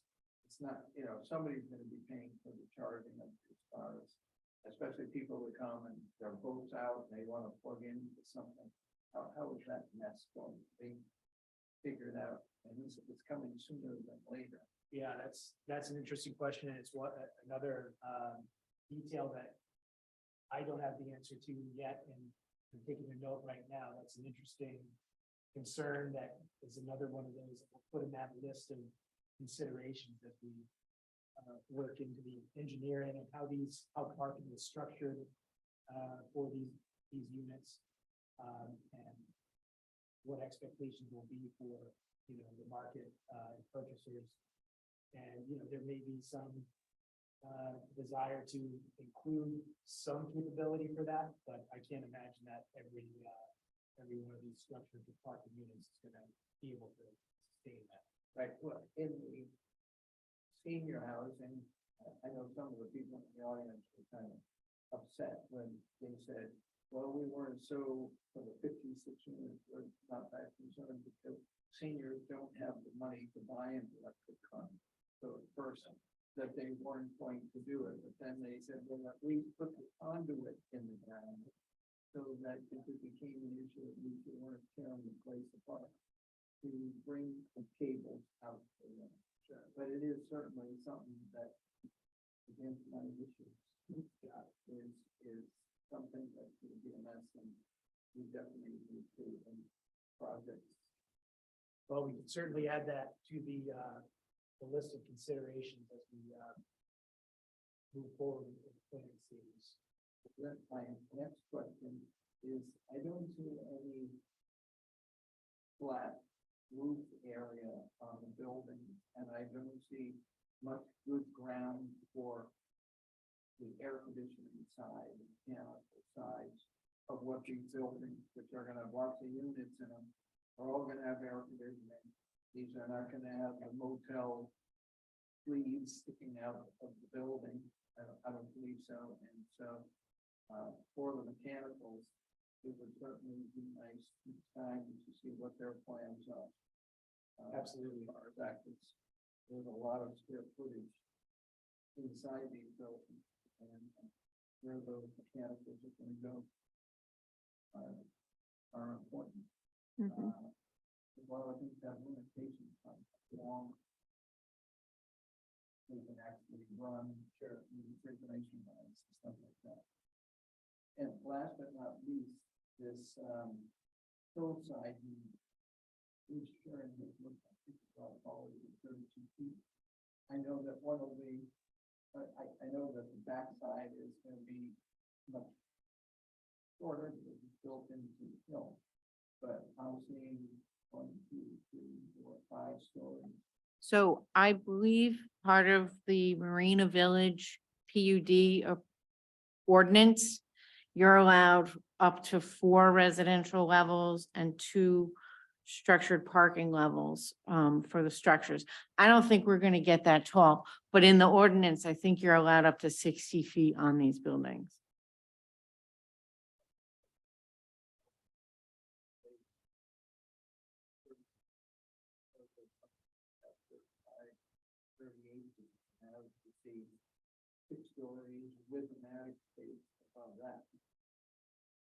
Yeah, like I said, I don't think they're gonna be using 2 stories of parking and things like that. We haven't gotten into the full designs of them, but I believe that's what the PUD allows under the ordinance. I think there is the option to go up to 60 feet, and I think what we're targeting is something closer to the 35 to 40 foot height.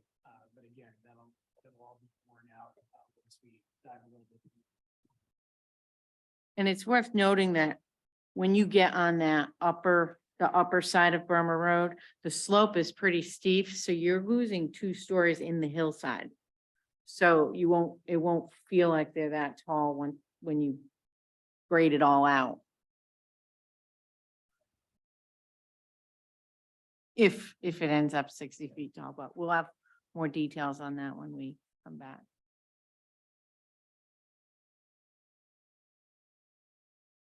So if there are no more specific questions at the moment for Lynn, I just want to ask her a few that I want to make sure I get on the record. So Lynn, to a reasonable degree of professional certainty as an engineer, does this master plan proposal create any adverse impacts to the surrounding properties? No, it does not. And from your perspective, this complies with all of the standards and provisions of the zoning code? Yes, it does. And does it create any significant negative environmental impacts?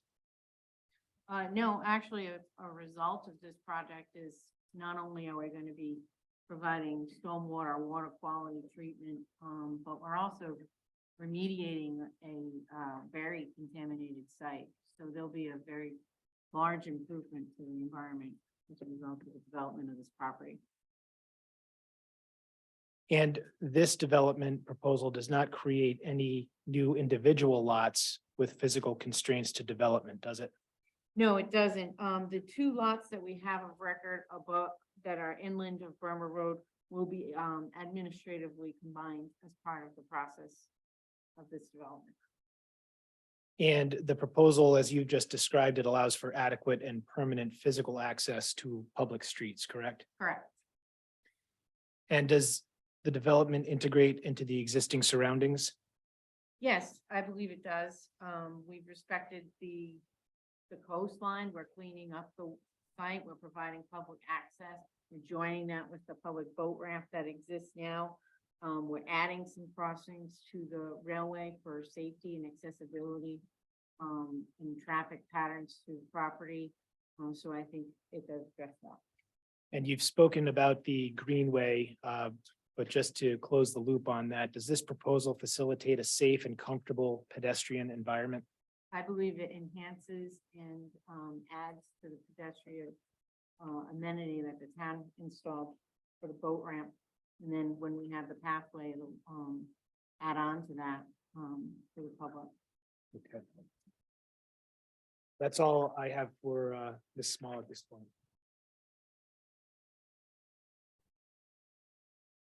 Thank you. If there are no other questions for Lynn, I'll call Jim Hool for the stand.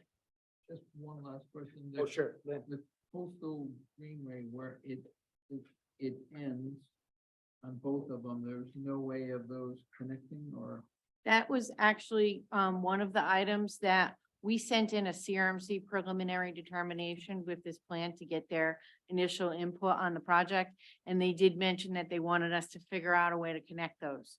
So we will be doing that when we get into the engineering on the project.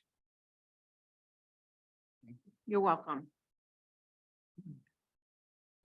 As I call Mr. Hool to the stand, if I could pass out a short report that you prepared. Yep. I'll be working through the-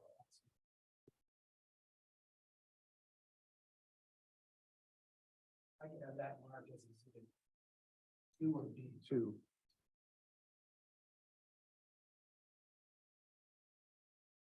I have it with James. Well, that I have a 215. Yeah, the 215 is the economic impact. What's this one? This is on Mr. Bull's analysis of the project with an eye towards its compliance with the criteria for master plan approval. Now, Mr. Bull also is a certified and licensed appraiser. He's regularly accepted as an expert in land use planning. He's appeared before you and testified about consistency with the comp plan as well as for many other boards and courts in the state. I ask that he be recognized as an expert. Right? Everybody agrees? I'll make a motion that we enter him as an expert into the record. All in favor? Hi. Opposed?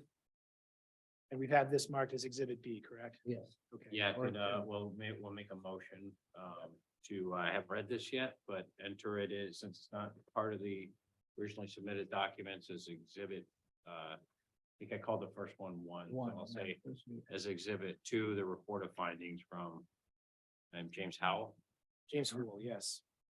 of, March 4th, 2023. Thank you. So that was the motion. Yeah, okay. Second the motion. All in favor? Aye. Opposed? Good. Okay, thank you. Now, Mr. Can we, Hool, can we just make sure that we're still talking into the microphone? yes, sorry. Everybody? Thanks.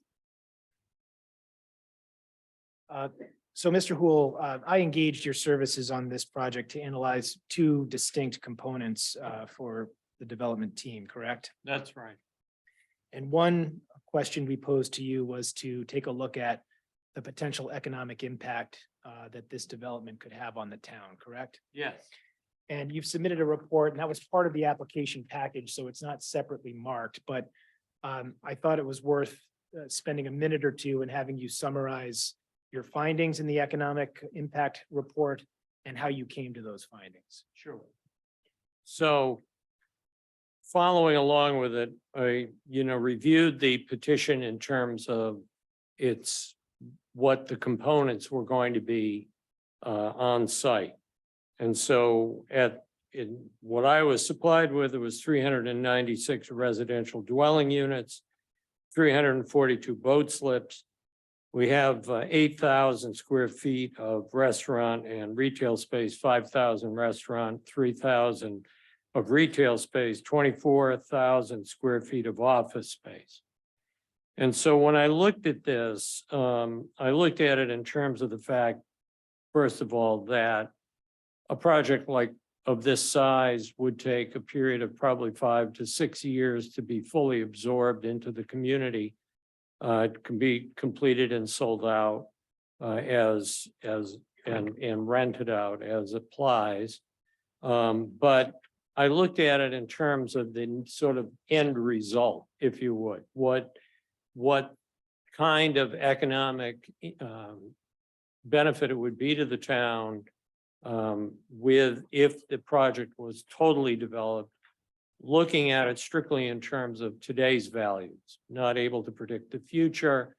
Typically, we've found that even, real estate typically has ups and downs, but the trajectory, if you level it out, is always about 3 or 4% gain per year over a long period of time. So we figure that this is ultimately very conservative in future dollars. But what I did was I looked at it in terms of the assessments that would be generated by each of these components. The housing is fairly straightforward. We were given an idea of what the original or the beginning asking prices would be for some of the units that are being sold. Very conservatively compared them to the value of similar sized units. I also didn't try to add any kind of a premium for amenities like a water view or anything else that might be proximity to the marina, anything else that might be considered an amenity.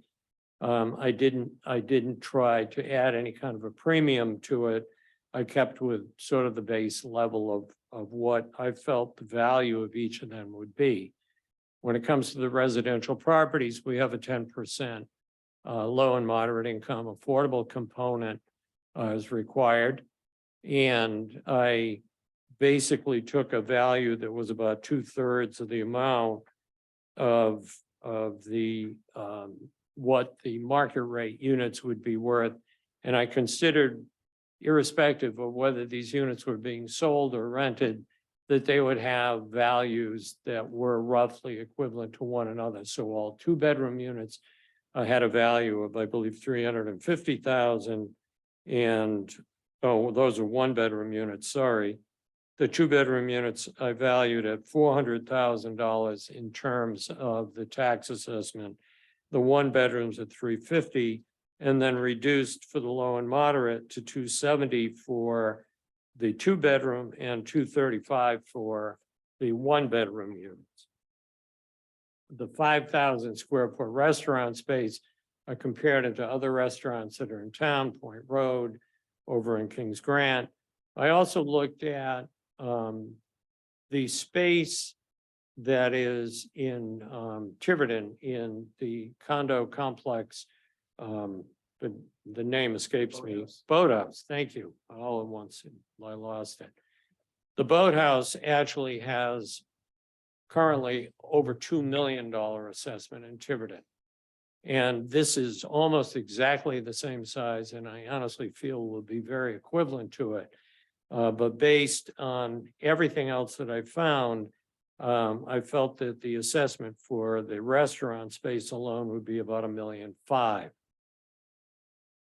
The square feet of office space, I valued comparing it to assessments of other office spaces and retail space.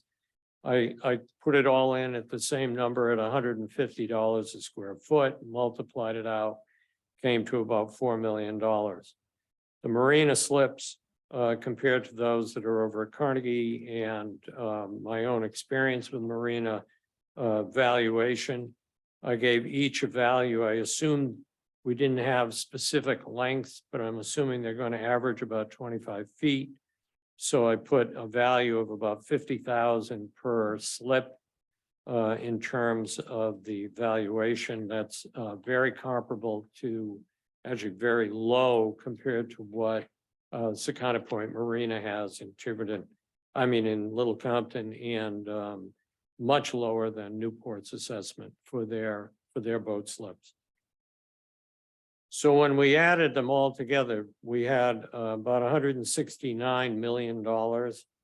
And at the current mill rate, that would actually generate about $2,550,000 rounded dollars to income to the town.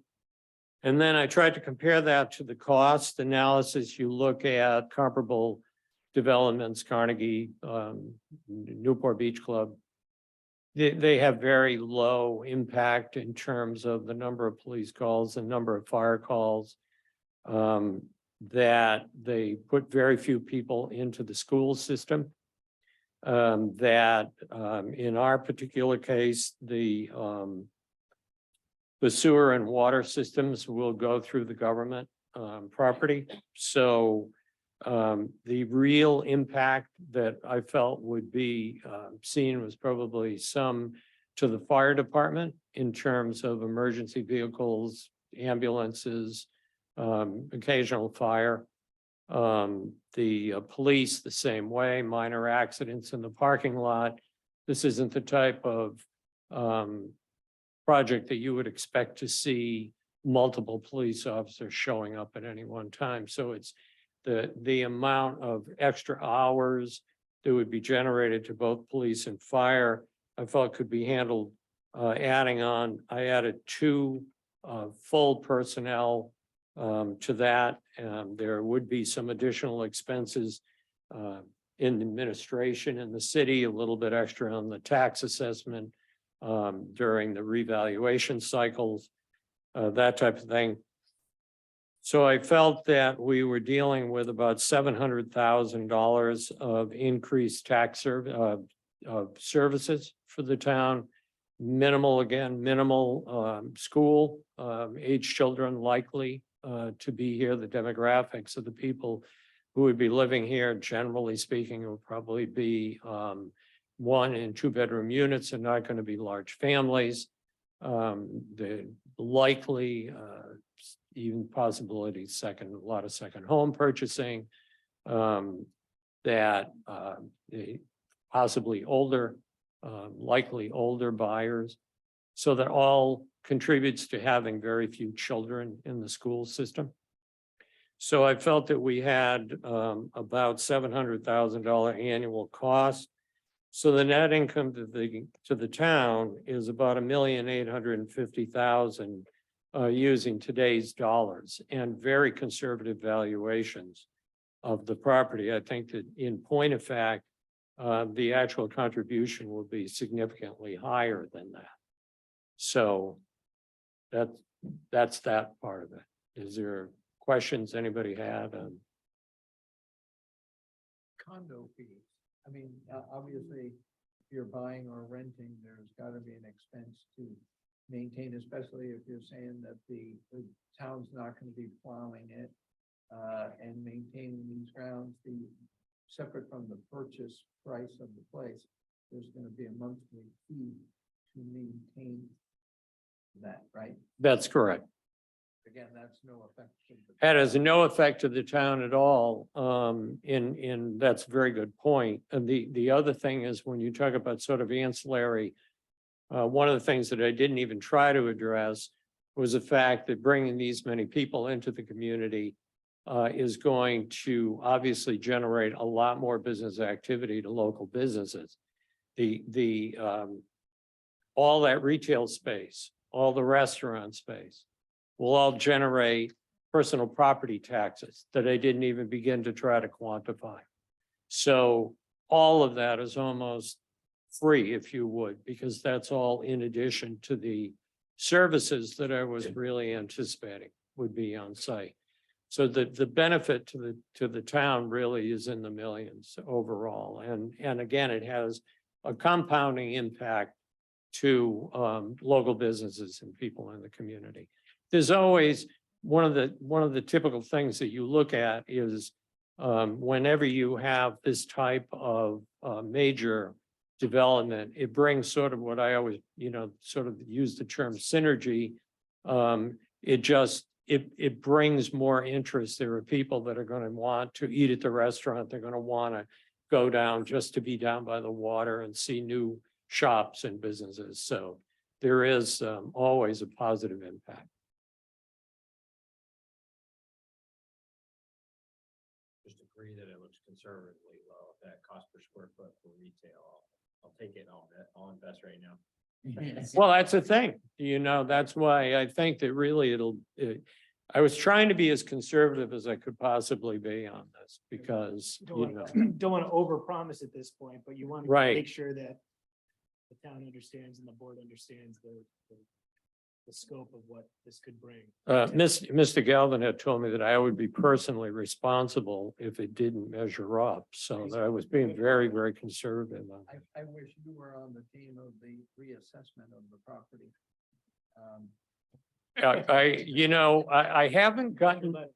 I have not received many calls yet, which I'm very surprised at. Yeah, get ready. I think your phone's been. Yeah, I'm gonna start ringing off the hook. I'm just to digress on that very briefly. It's very interesting because they're not very consistent. That's all I wanted to say. Sorry to go off. No, that's, I had to throw it in. No, I'm it's just not- easy to get me off. I'm that not topic. gonna let Mr. Hool digress. You can digress all you want, but I'm gonna rein him in. I'm no if- help. If there are other comments or questions on the economic, You can tell we've worked together. the economic impact statement, obviously happy to take them, and otherwise I'd just try to shift to Mr. Hool's second report. Only thing Yeah. is, if there's 396 units and a good amount of them 2 bedrooms, are those what's your projection, the number of students, which would be low, but how many students would get into the Portsmouth school system in there? We actually tried to talk to people at the school department. And it was very difficult because they really did not have a good handle on themselves trying to estimate what the impact could be from this. There are a number of 2-bedroom units that are there, and looking at other projects, there are children that enter into the school system. So it's undeniable that there would be children. But you're talking a very limited number through, all the way through high school, so that the impact to any one class or any one school at any one time, the number is so low, it's really de minimis and can be absorbed into the size of the classes that are already there. Because Belleville School is the closest one. I don't think they're overflowing with available space. So- They're tight, but 1 or 2 students, I don't think Yeah, would, no, right.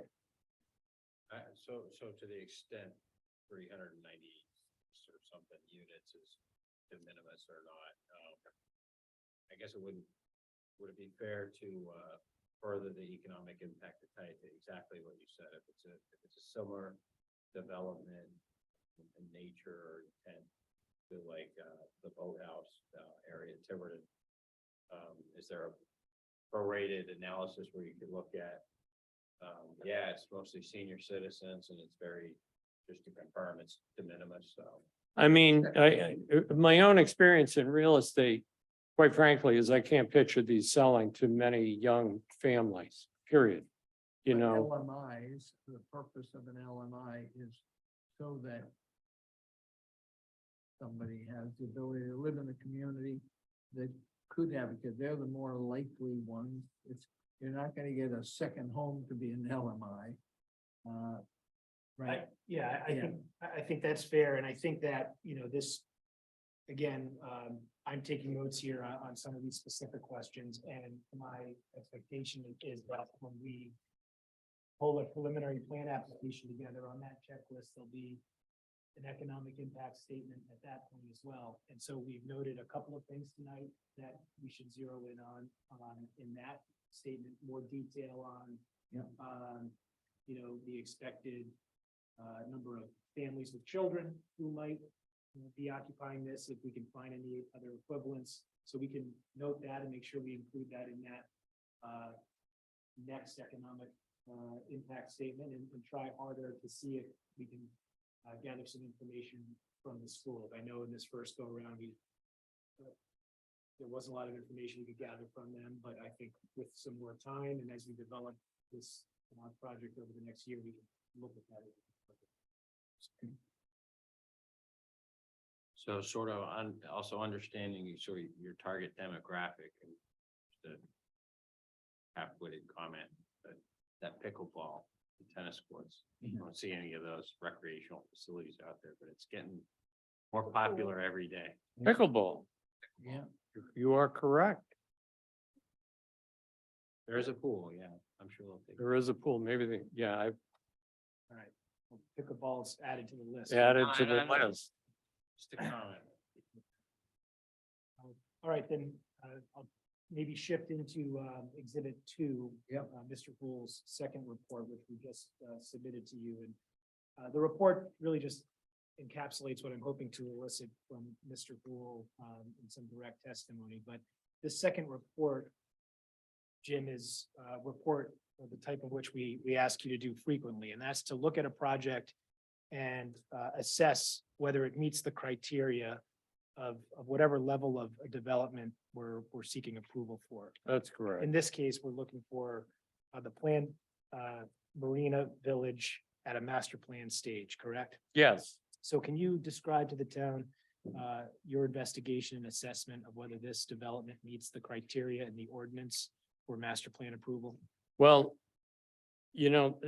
sort of putting my conclusions first, I'll just say that every bit of this project, when you compare it to what is listed in the comp land use plan and the zoning plan, is clearly tied. I mean, it was done very, very carefully to adhere to all the tenets of the both documents. So when I looked at it, it won't take me long really to go through it. I'm looking at the criteria for approval in Article 8, Section D, number 11, procedure and decision. That the development promotes efficient use of the land by providing a well-coordinated and integrated development arrangement capable of accommodating varied but compatible land uses within the development. Does not create any lot unsuitable for development except those reserved or dedicated to open space. We find that when we look at it, that the proposal clearly promotes that type of efficient and well-coordinated mixed-use development of the site. We have residential units, both apartments and condominiums.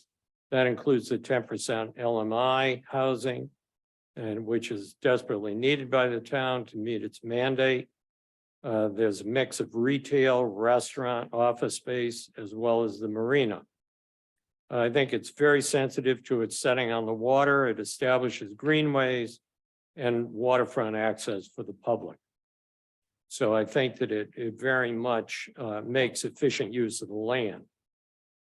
B, that any adverse impacts to surrounding property shall be mitigated by appropriate design techniques, open space screening, et cetera.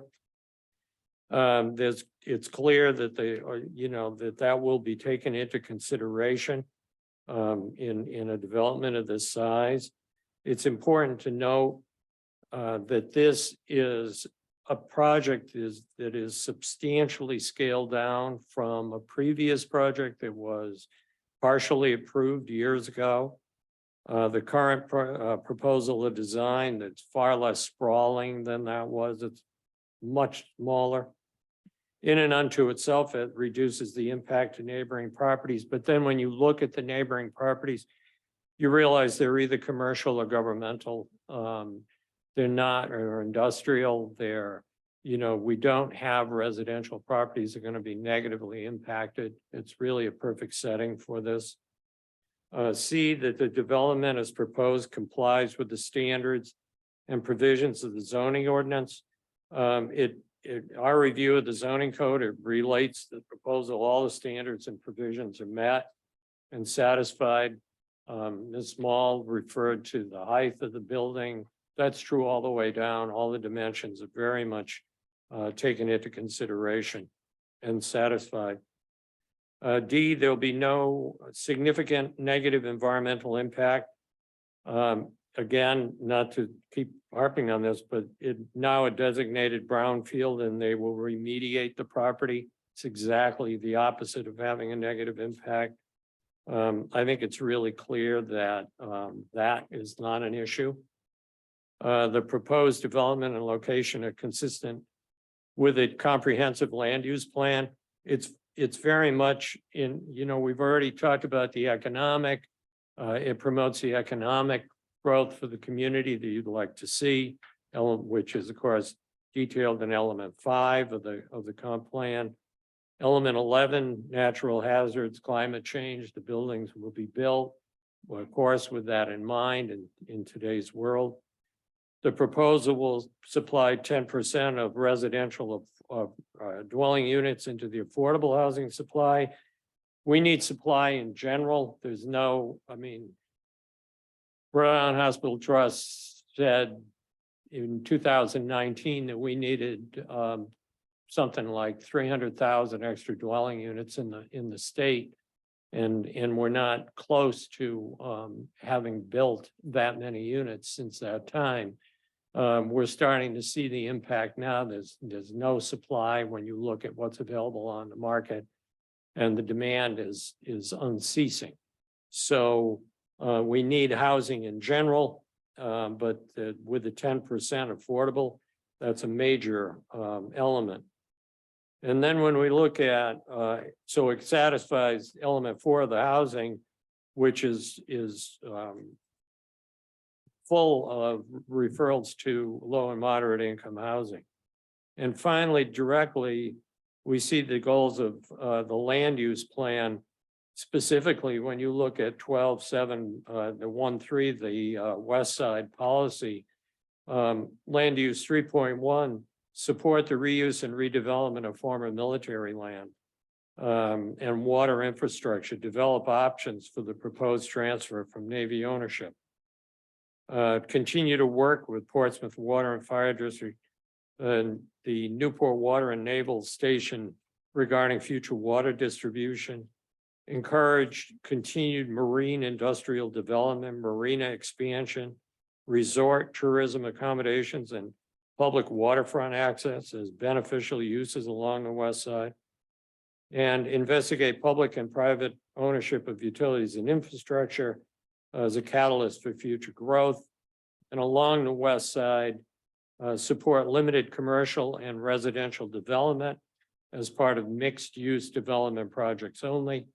And incorporate the recommendations of the West Side Master Plan, which we know has been an initiative of all the municipalities on the island to better utilize that west side. So I feel very strongly, as I started off, that the project is perfectly tailored to all the criteria of the zoning code and the comprehensive land use plan. Questions? No. Okay, Question for Mr. Gould? No. thank you. I guess, I'm sorry, just to add on the traffic impact you kind of touched on.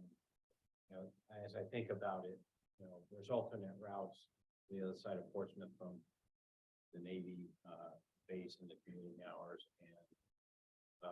and for a lot of the commuters from there, they're off island into the north. And there's alternate routes like Green Lane and Access Road that if, you know, any given day I pick a different option because they don't really make much difference, you know, 1 minute here or there. So if you do see more traffic issues, you're gonna have to do the studies and factor that in. But the good news is any point of direction going to Stringham Lane is because they're either getting off island or going somewhere north of Portsmouth, and it's alternate routes that really don't. Right, and from Green Lane to Springham Road, there isn't anything with stored traffic, everything is from Green Lane south. Right. So it certainly, I mean, it's still, no matter what, it's gonna make an impact in the traffic there, but if it's second home, a lot of times there's nobody there at all. It'll be fun to see the next stage.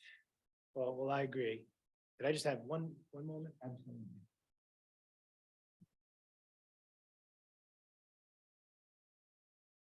Just wanted to see if there was anything else that the clients wanted to add, and I don't think that there is. And so unless there are any further questions for any of the development team or myself, I think the record is complete. I know that there's going to be an opportunity for a budding comment, but we appreciate your time and we look forward to the future as well.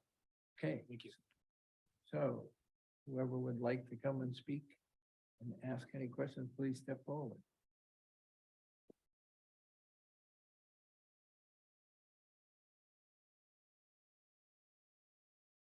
Name and address, please. Good evening, board members. My name is Mike Daly. I'm an attorney for Talaria Real Estate Holdings and the Hinckley Company, which are the neighbors to the north. I live in Bristol, Rhode Island, 118 Franklin Street. I am a longtime resident of Portsmouth just before I moved to Bristol, though, so it's nice to be back. I did want to just take a moment to comment on the plan that's been presented, just to raise two issues. We do appreciate that the petitioner had indicated that this still is in its preliminary stages and there is much more work and attention to be devoted to this. But as that process is underway, I did want to flag two issues that we just want the board to be mindful of. The first relates to the northernmost access point that's indicated on the plans. I think the best way to see it is the plan that's labeled C6, which depicts Regatta Drive coming down from the north and accessing the northern edge of the proposed development area.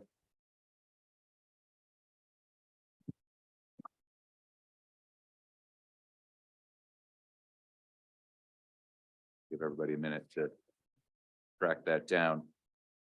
So that, what's shown there as being Regatta Drive is overlaid onto an easement that crosses Hinckley's property. Hinckley's property in that area, as the board, I'm sure is aware, is a active boat yard. There is a lot of activity that goes on in that area, forklifts, bicycles, golf carts, a lot of activity. And so we wanted to bring that issue to the forefront now, just because to the extent that this development would involve the active use of Regatta Drive as a means to access the property, that's something that we would need to deal with and address. I understand that the ultimate goal of this project is really to use what will be the next railroad crossing down. I understand there were 3 railroad crossings, so I guess the northernmost railroad crossing would be the one that would ultimately be intended to be used. And that would address concerns that Hinckley might have with respect to potential overburdening of that easement. So again, I wanted to raise that as an issue and identify it as something that will need to be considered as this plan is further considered. The second issue that we wanted to touch on, I think it can be shown on Plan C2. Before we go there. Yes. Is there any difference? To me, that looks like more west, the entrance into Little Harbor Drive leading into the parking lot, if I see that right, would be even a more dangerous problem. It would be a what problem? It would be even more of an issue if that entrance in the parking lot next to the restaurant. Oh, so yeah, so all of that area, Yeah, I mean, accessing it. Regatta Drive looks like Yes. a much tamer problem. You're gonna see much more regular traffic coming in and out of the restaurant than you will people coming and going during the daytime. So to me, it doesn't have a name to it, but it's closer to all the Yes, action. I think that's fair, and we do respect and we appreciate that the petitioners are trying to alleviate that. We expect that they'll continue to do so, and we expect that we will have conversations to deal with that in a way that will allow the project to go forward, just in a way that will not impact Hinckley's property and, as I said, overburden any existing easements. So the other issue that I wanted to raise also relates to the conceptual layout of some of the slips. Again, I referred to drawing C2. I think that contains the best depiction of the scenario that I'm referring to. So if you can see on the western end of this, I guess the slips that are farther offshore, I suppose. You can see that they butt up against the fixed pier, which is bordering Hinckley's property. Presently, there's a tugboat and a barge that have been sunk in there that are effectively serving as wave attenuators in that area to provide shelter to the Hinckley Marina area, which is just on the northern side of this, shown just off of this picture C2. And the way that the slips are laid out here calls for them to be put down right in the location where those assets currently are located. So that will be an issue that would also need to be addressed. As it stands right now, Hinckley does not have any plan to move those. Those are providing an important benefit and protection to the Hinckley Yard area and the Hinckley Marina area right there. We understand that the plan here does involve the creation and installation of wave attenuators. Is that what the black one is? That's my understanding, yes. And so we expect that they may be able to provide much of the wave attenuation that's already being achieved but through the barge and the tugboat. That's a technical issue that we'll have to deal with. Separate and apart from that, though, I suppose it raises the question of who, when, and how, if any of those assets were to be removed, how that would be accomplished. Again, I don't believe that those are issues that really are before the board right now. I don't believe that they are implicated directly by the current pending petition. But I did want to make that in the interest of transparency, I wanted to make that clear to everybody here that those are at least two issues that Hinckley is continuing to look at and continues to confer with the petitioner about as the project goes forward. And these weren't, like you said, these are not things that Hinkley sank. They, by just nature of these things happen and were abandoned and left there, or? So Hinckley did acquire the barge and that was placed there. The tugboat, that is just seems to be abandoned. That's an issue that I looked into, have not been able to figure out the source of that. So those are being, at least at this point, actively used as wave attenuating devices, if you will. It's something that I learned by just north of the Mount Hope Bridge, where the town of Portsmouth bought this little park, and it said it was 5 acres, even though there was 2 acres of land, 3 acres we own underwater as a town. This barge and tugboat that got sank, whose land is it on currently? My understanding right now, well, under the public trust doctrine, these would all be state-owned waters. That's the default rule, or state-owned submerged lands. My understanding right now is that eventually, with the petitioner's application to go forward with this marina proposal, their intention would be to obtain some license or permission of some sort from CRMC, whether that include an actual lease of the submerged lands, I don't know. But in any event, right now, it's my understanding that those submerged lands where those assets are currently located are not owned by anybody other than the state. There's no lease presently related to this. So my question would probably be more for the petitioner, and I think from maybe Ms. Small's initial testimony, there hasn't been a lot of design detail put into the waterfront stuff yet, but do you have any initial, I'm just curious the level of coordination certainly you've had so far with the abutters, like Hinckley, and any initial thoughts to his point? Nothing that I think we would want to put on record before the board yet, other than to say we are happy to continue the dialogue with Hinckley and see if we can achieve some satisfactory result for the agency's raised as we proceed forward. So to Mr. Daly's point on the mitigating the through road, access concerns, I haven't been back there a lot, but to me, your concern is a safety concern between forklifts, pedestrians, bikes. That through road access is a safety issue. Yes, there is a safety component to it. There also is just a general burden to it. I mean, the petitioner had indicated that, frankly, they have not had the opportunity even to complete traffic studies. We certainly recognize and appreciate that. So there may be other issues, but right now, certainly safety is one factor. And also, I suppose the way that the project could be undertaken, whether it could have any impacts. And I'll leave it at that. is It's Regatta uncertain. Drive actually a road now? It's or paper road? It's sort of it's a private road. And in fact, right now it's an area, I think my boat might even be just around the corner from there. It's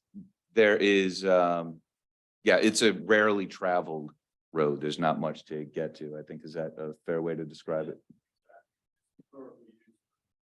35 years has been very minimal. There's two tenants on the north side that utilize that current easement now. It's probably 4 or 5 cars a day. Yeah. And moving heavy equipment, 50-ton, 200-ton machines. And have historically for 30+ years Right, and, on that site. So Mr. Harding, yes, could that gentleman please identify himself for the record? For the record, it's Chris Ruling, who's the general manager of Hinckley. thank you.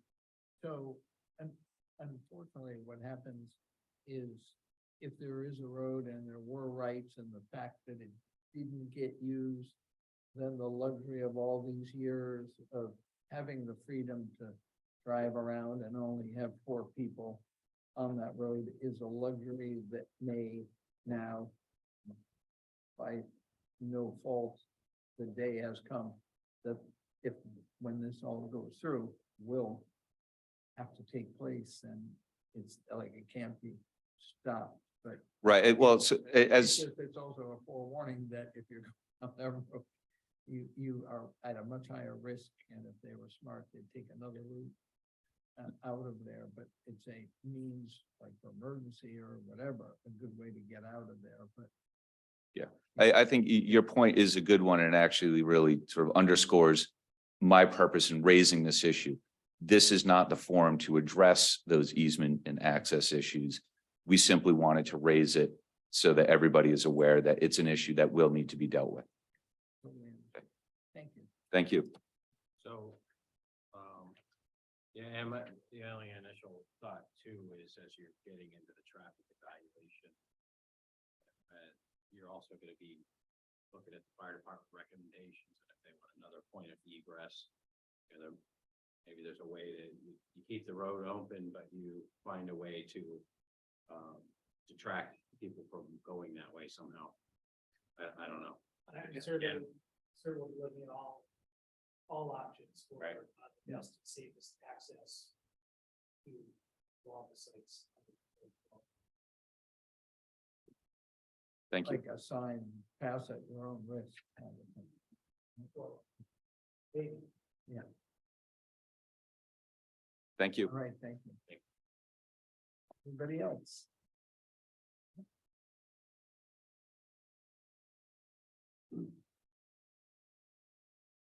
Hello, my name is Kyle Fenton. I'm from 71 Canachet Drive in Portsmouth, Rhode Island. So over the weekend, I did study the master plan, and after studying it, I did have some concerns that I would like just to share with you.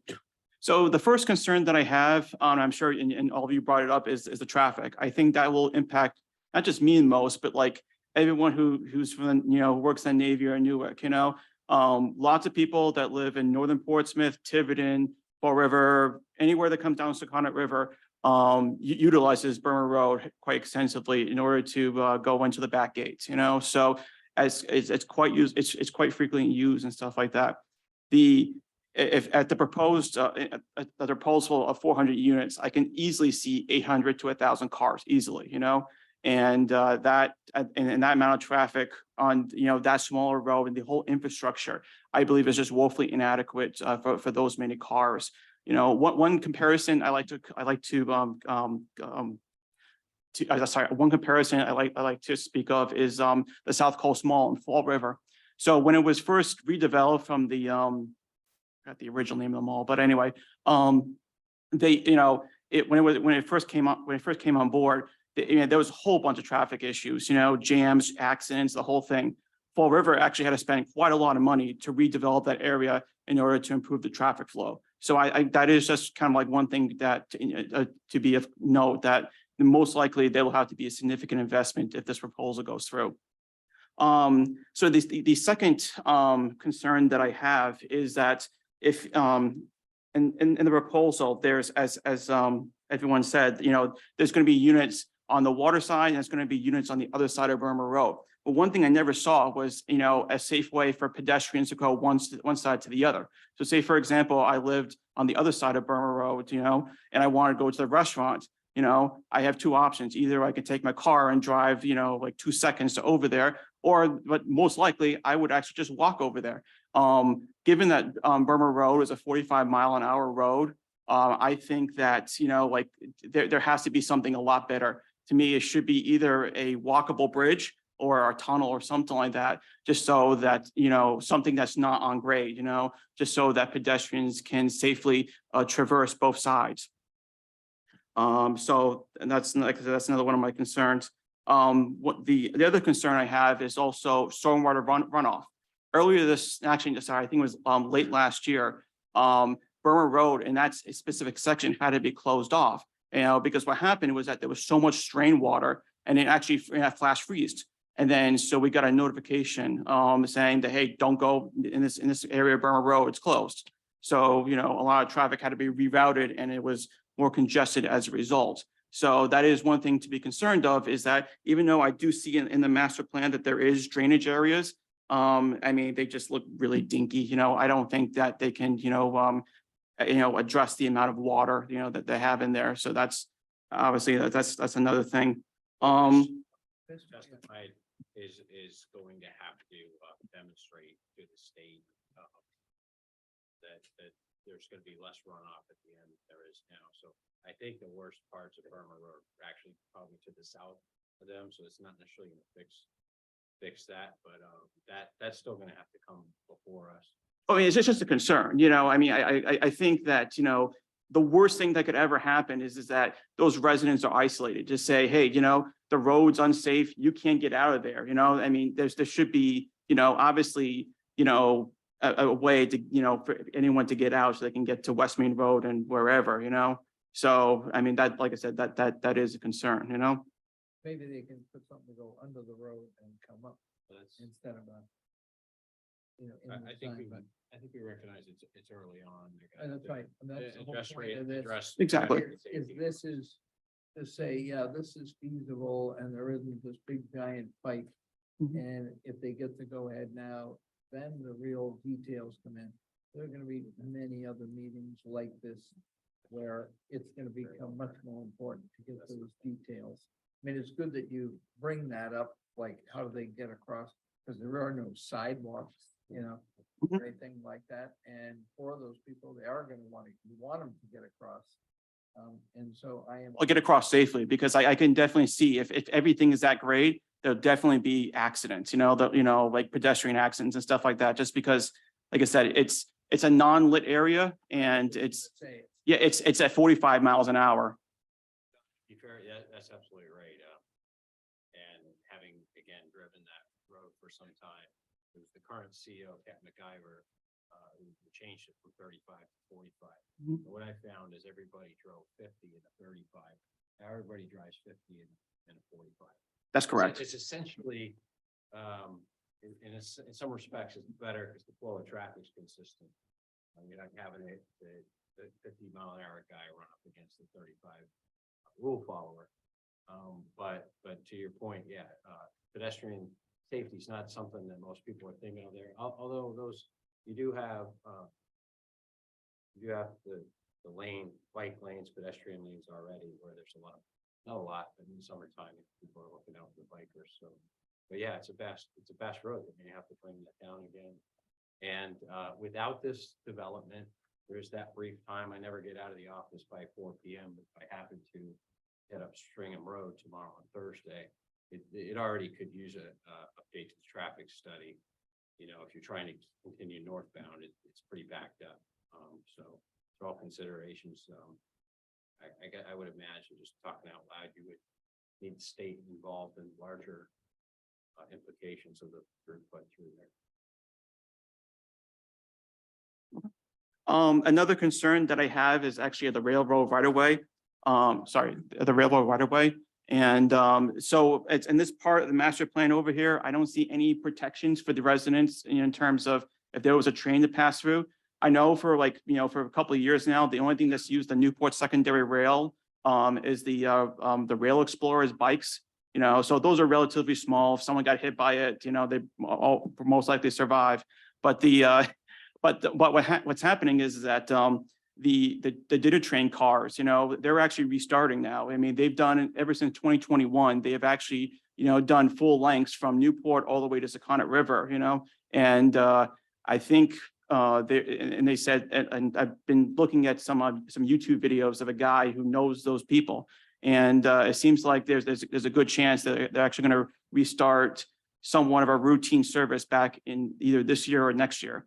So, so there should be some protections for the residents, especially little kids, for those big, obviously, the dinner train car is a real train, so, obviously that's, very concerned.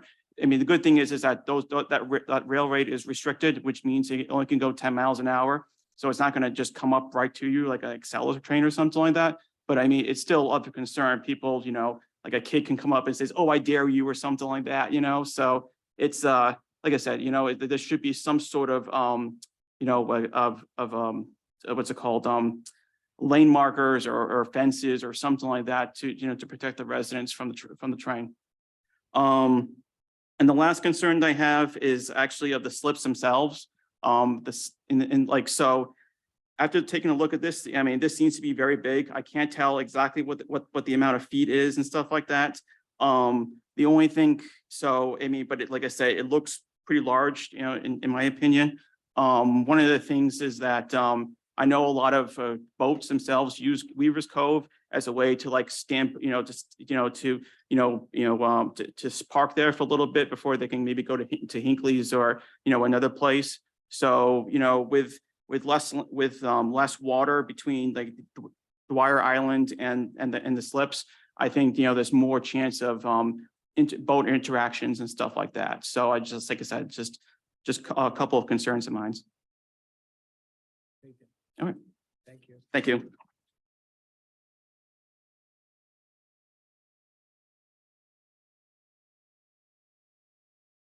Anybody else?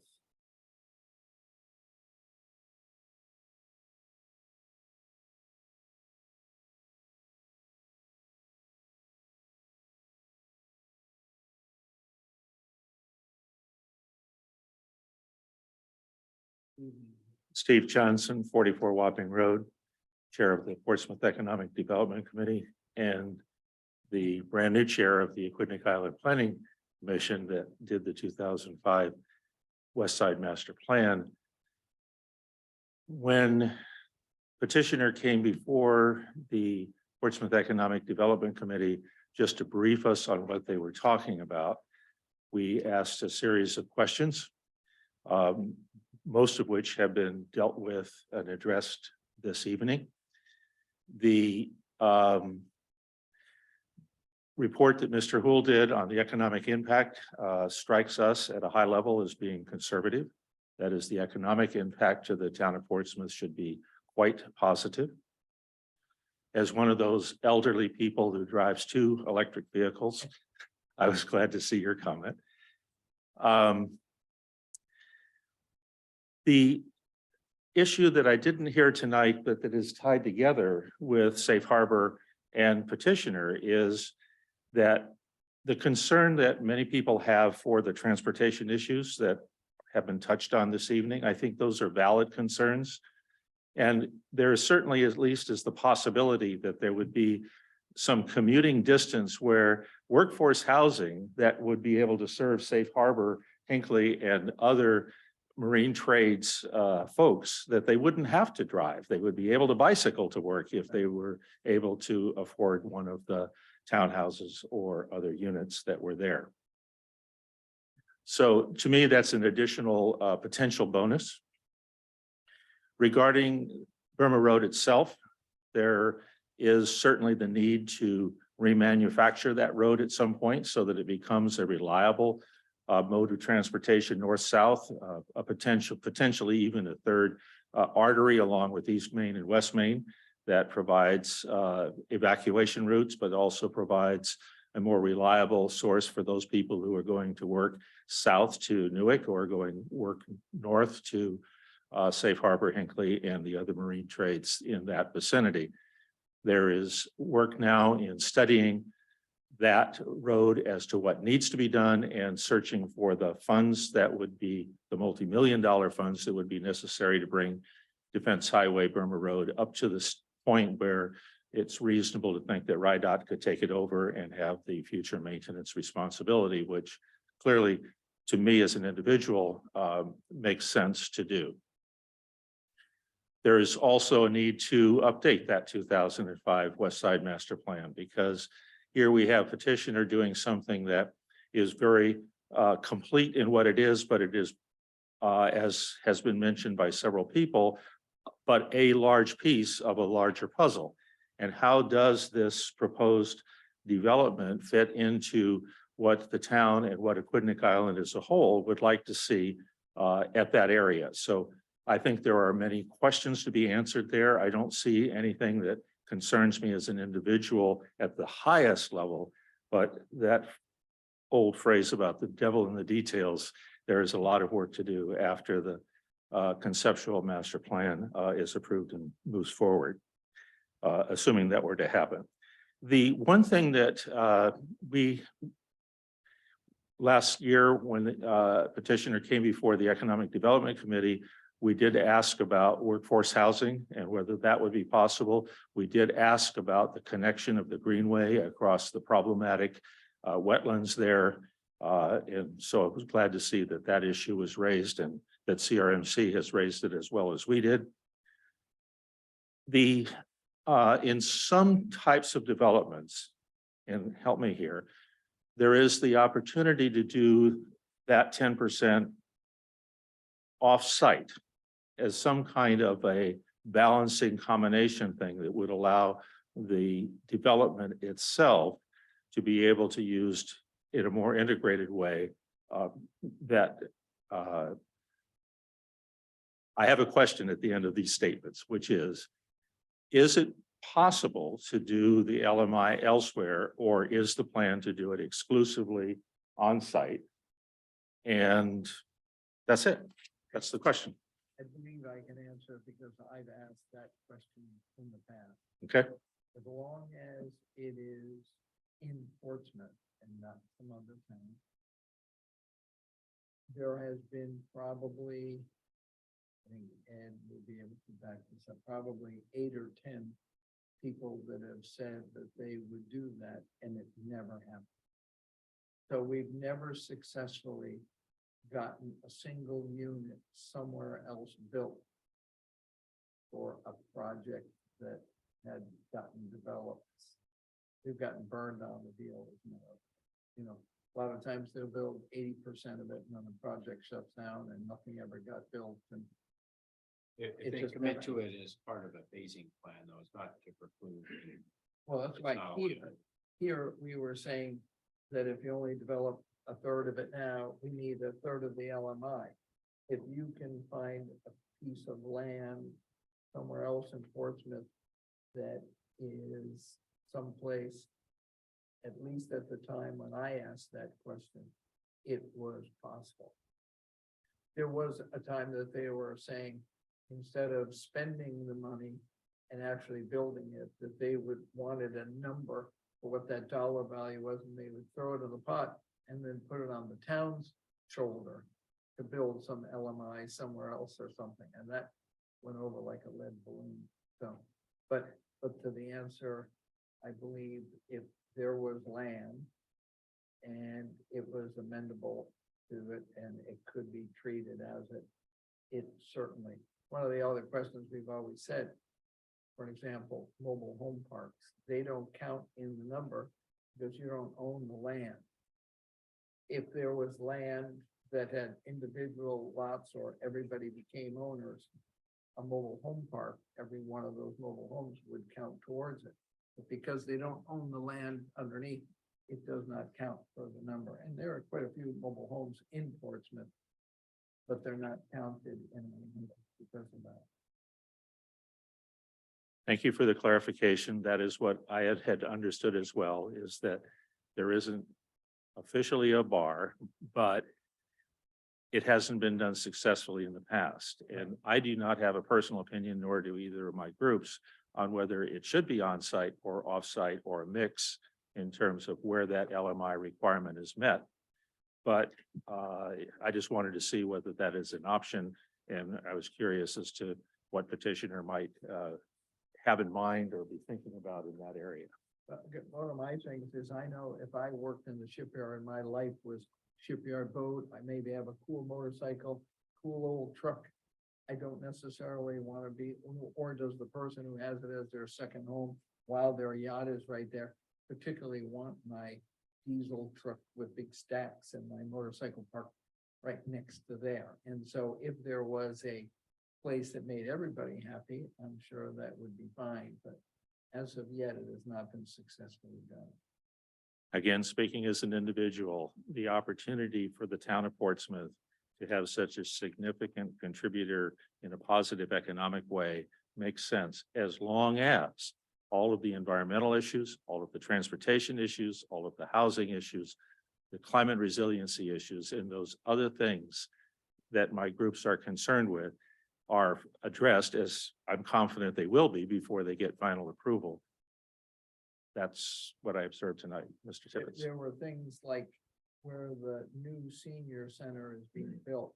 The actual school itself once came up of it being workforce housing, where it's right on the road, buses picking up, it would be a great place, but it went over like another lead balloon. We are concerned with low and middle income housing, but I'm also concerned with workforce housing and how we can increase the employment of Portsmouth residents, opportunities for employment of Portsmouth citizens, and being able to live and not have to commute 20 miles from an affordable place in Massachusetts. Well, that's why I'm hoping to see something like the LMI being bought by somebody or made into rental units, and those that can't afford to buy it just yet, but make a good enough income that could rent a unit, it's certainly feasible. Sure. So you made a comment on the road ownership and maybe RIDOT's interest, and I'm not current or privy to any, discussions that may be going on with the town and the municipalities.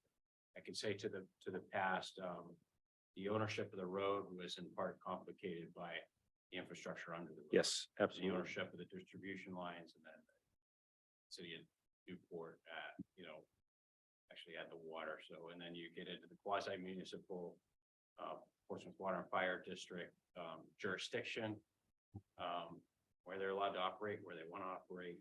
And it quickly becomes more complicated. And this is, again, 10-year-old information, but we met directly back in the day with the RIDOT director at the time. And at the time, they didn't want anything to do with taking over that road. They said, we have too many bridges to nowhere in Rhode Island. And unless you're going to allow us to cut through to Cunningham, that's not going to happen. So I don't know if the tone's changed or where it is now. That's dated information, but what seems like intuitive and easy, and to the Navy in the past as well, is I've been interested in accessing north of Green Lane in the past. It just gets complicated. It is complicated, and I have no good news for you that I have any sense that RIDOT has changed their position at all. But I do know that the so-called Burma Road Working Group, that the town planners from Portsmouth and Middletown, the representatives in the legislature from this area, interested individuals and groups such as me and groups that I represent, have participated on a monthly basis thinking about how that can happen.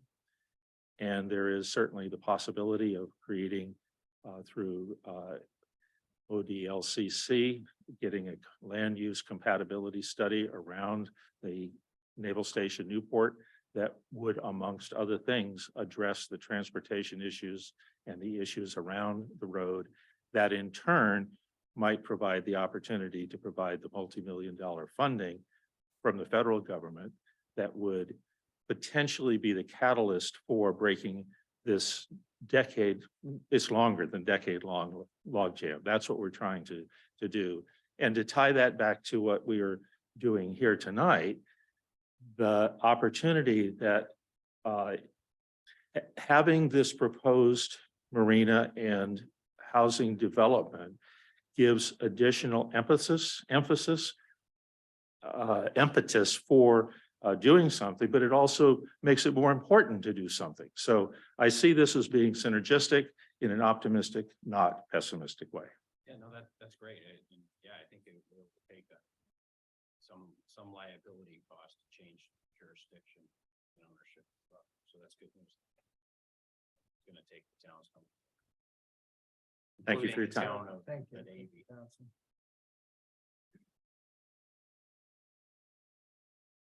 Anybody else?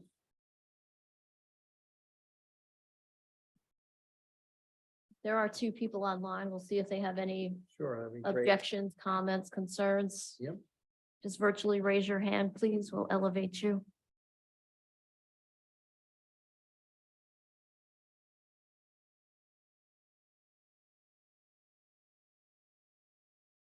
None noted.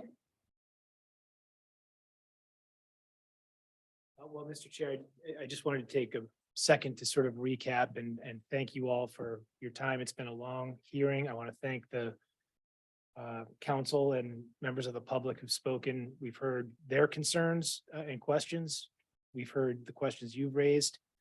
And those are certainly things that we have noted and will be contemplating if we move forward tonight.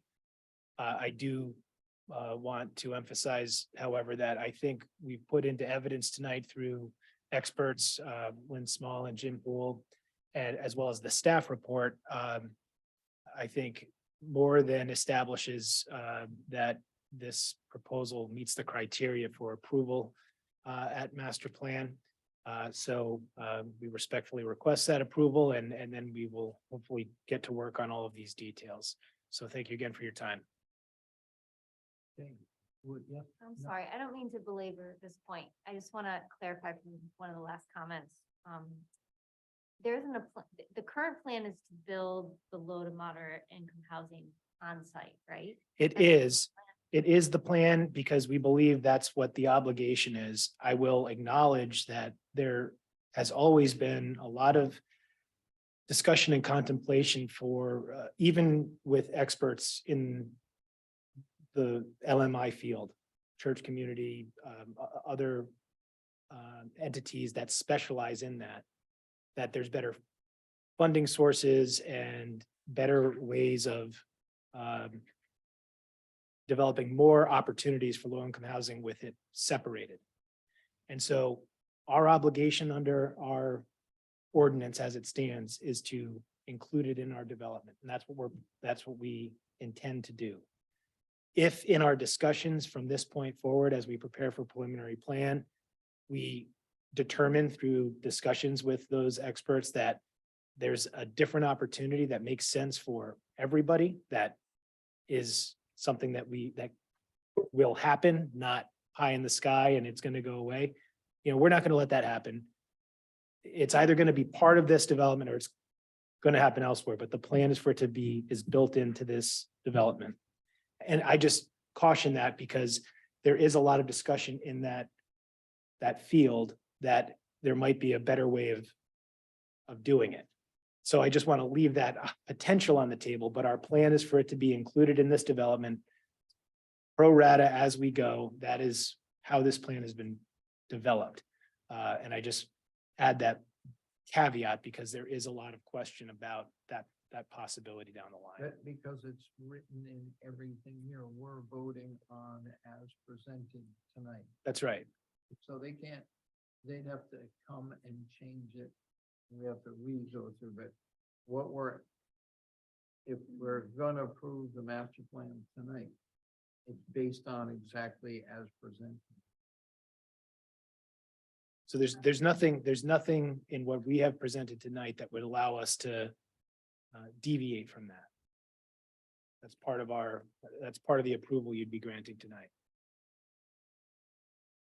So would somebody like to make a motion?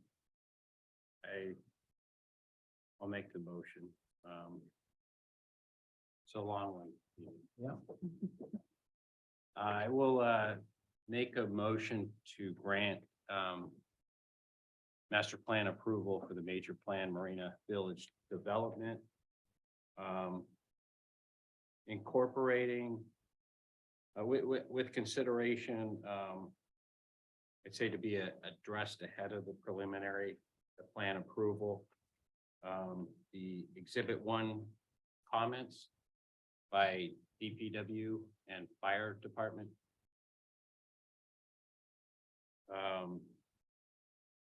incorporating exhibit 2, report of findings. Incorporating those documents relevant to the record that were submitted by the petitioner. So that would be the Weaver Cove master plan application, the sheets to the C1 to 7 by Mr. Rosa, the professional engineer, dated 14 February 23, including the Weaver Cove Portsmouth precedent types, pages 1 through 13 by Union Studio. Incorporating the James Howell economic impact report. It was part of the petitioner submission of February 15, 23.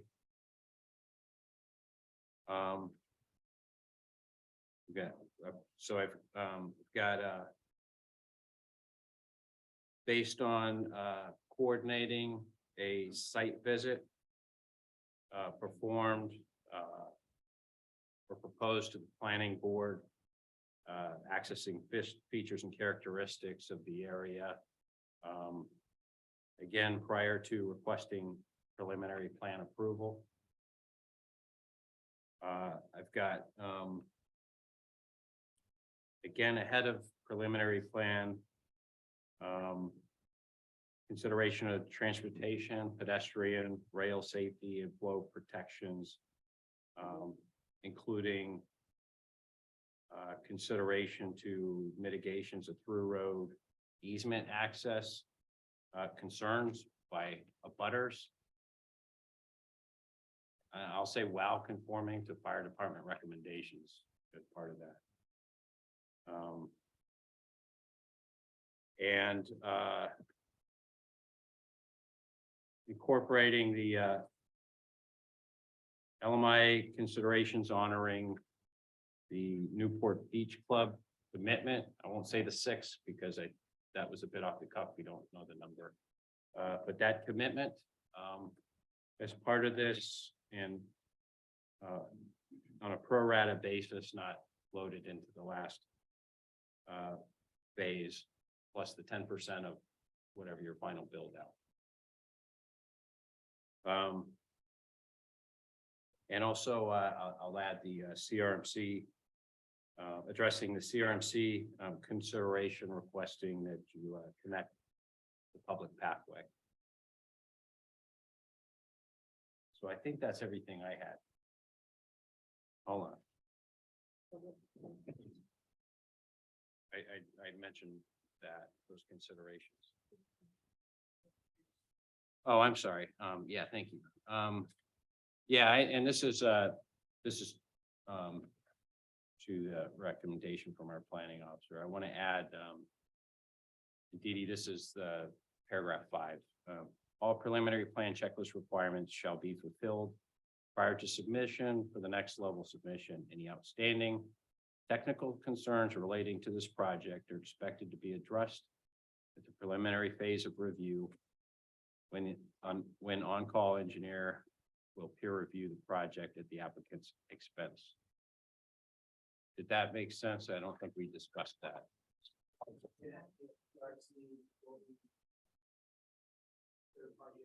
Right. Thank you. Dee Dee, I'm sorry. Yeah. It was, I'm sorry, it was paragraph 5 of the staff report, word for word. Most of those other things are really pulled out of that as well. And hopefully captured the other bits there. Mr. Poole's second document on the comp plan. Yeah, compliance we and did, zoning compliance. yeah, I heard him say. I did the exhibit 2, incorporating exhibit 2, which was not the economic analysis. That was included in the package, but the exhibit 2 was the I'm sorry. Yeah, the handout that we got. The report of findings. Yeah. Of, I think it was the 3rd of March. Mhm. Is that enough for you guys? It's plenty. Did Well, I I miss gotta anything? find somebody to second it. Did I miss anything? One second. Okay, Kate seconds it. All in favor? Aye. Aye. Opposed? You got it.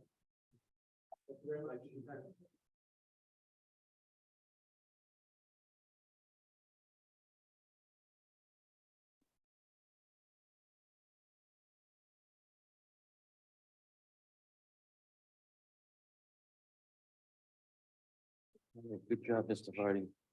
Item number 8.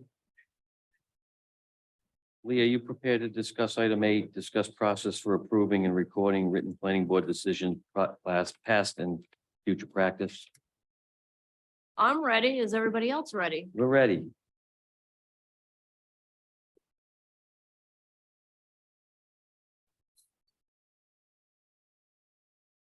So it's been routine practice following a planning board vote to approve an application to put the form of the decision on the next agenda where the board votes to approve the form of decision. And to do this, the board needs to vote vote in person at a public meeting, at least 48 hours public notice under the OMA. This practice is not really required. A decision can be drafted and signed administratively, and we're asking that that it would be sufficient to do this on a move forward basis, that we draft it, and between myself, Attorney Gavin, and Mr. Lizinski, and with Mr. Lopes reviewing it, it be signed and not have to go to a next agenda. This is pretty important when there's timelines that the applicant really needs to get a decision in. For instance, the church community housing application had a hardcore deadline that they needed a signed application for some money that they needed for Rhode Island housing. I'm just gonna ask you guys to move out here. Thank you. Thank you for attending. Thank you. So we're asking for this minor little change. It saves a lot of time in the long run. So I just wanted to ask the solicitor, there's nothing that precludes us regulatorily.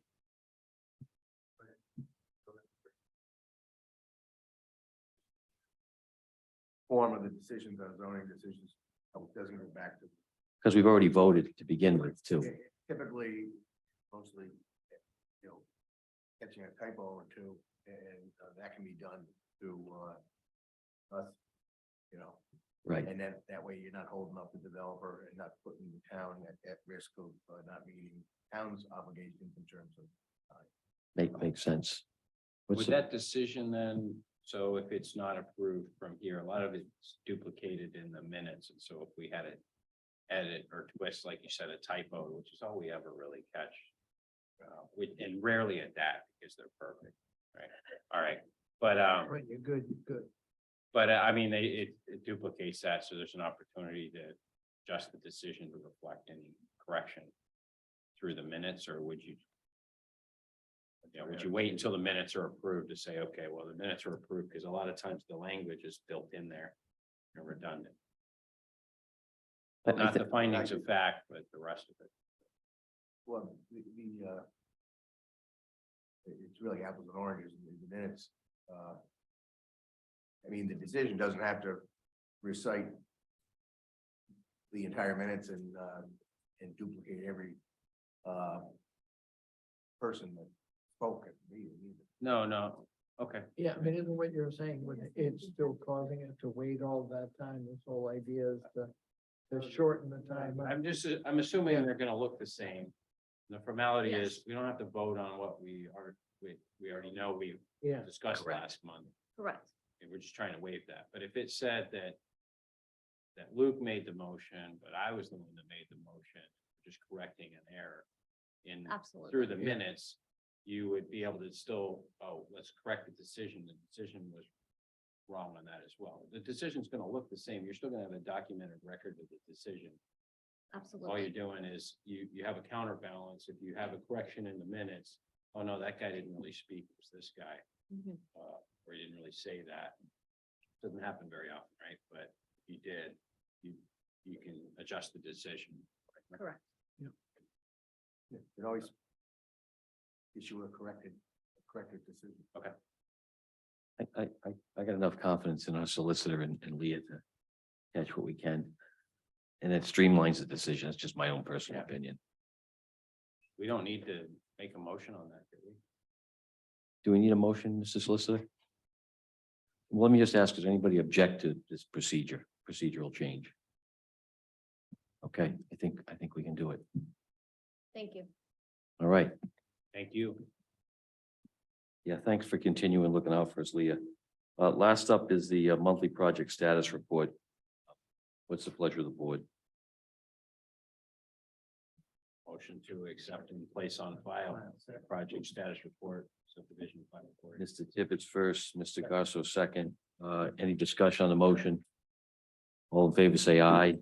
Aye, motion carries. Motion to adjourn. Motion to adjourn at 10:17 by Mr. Harding, seconded by Ms. Wilson. All in favor, say aye.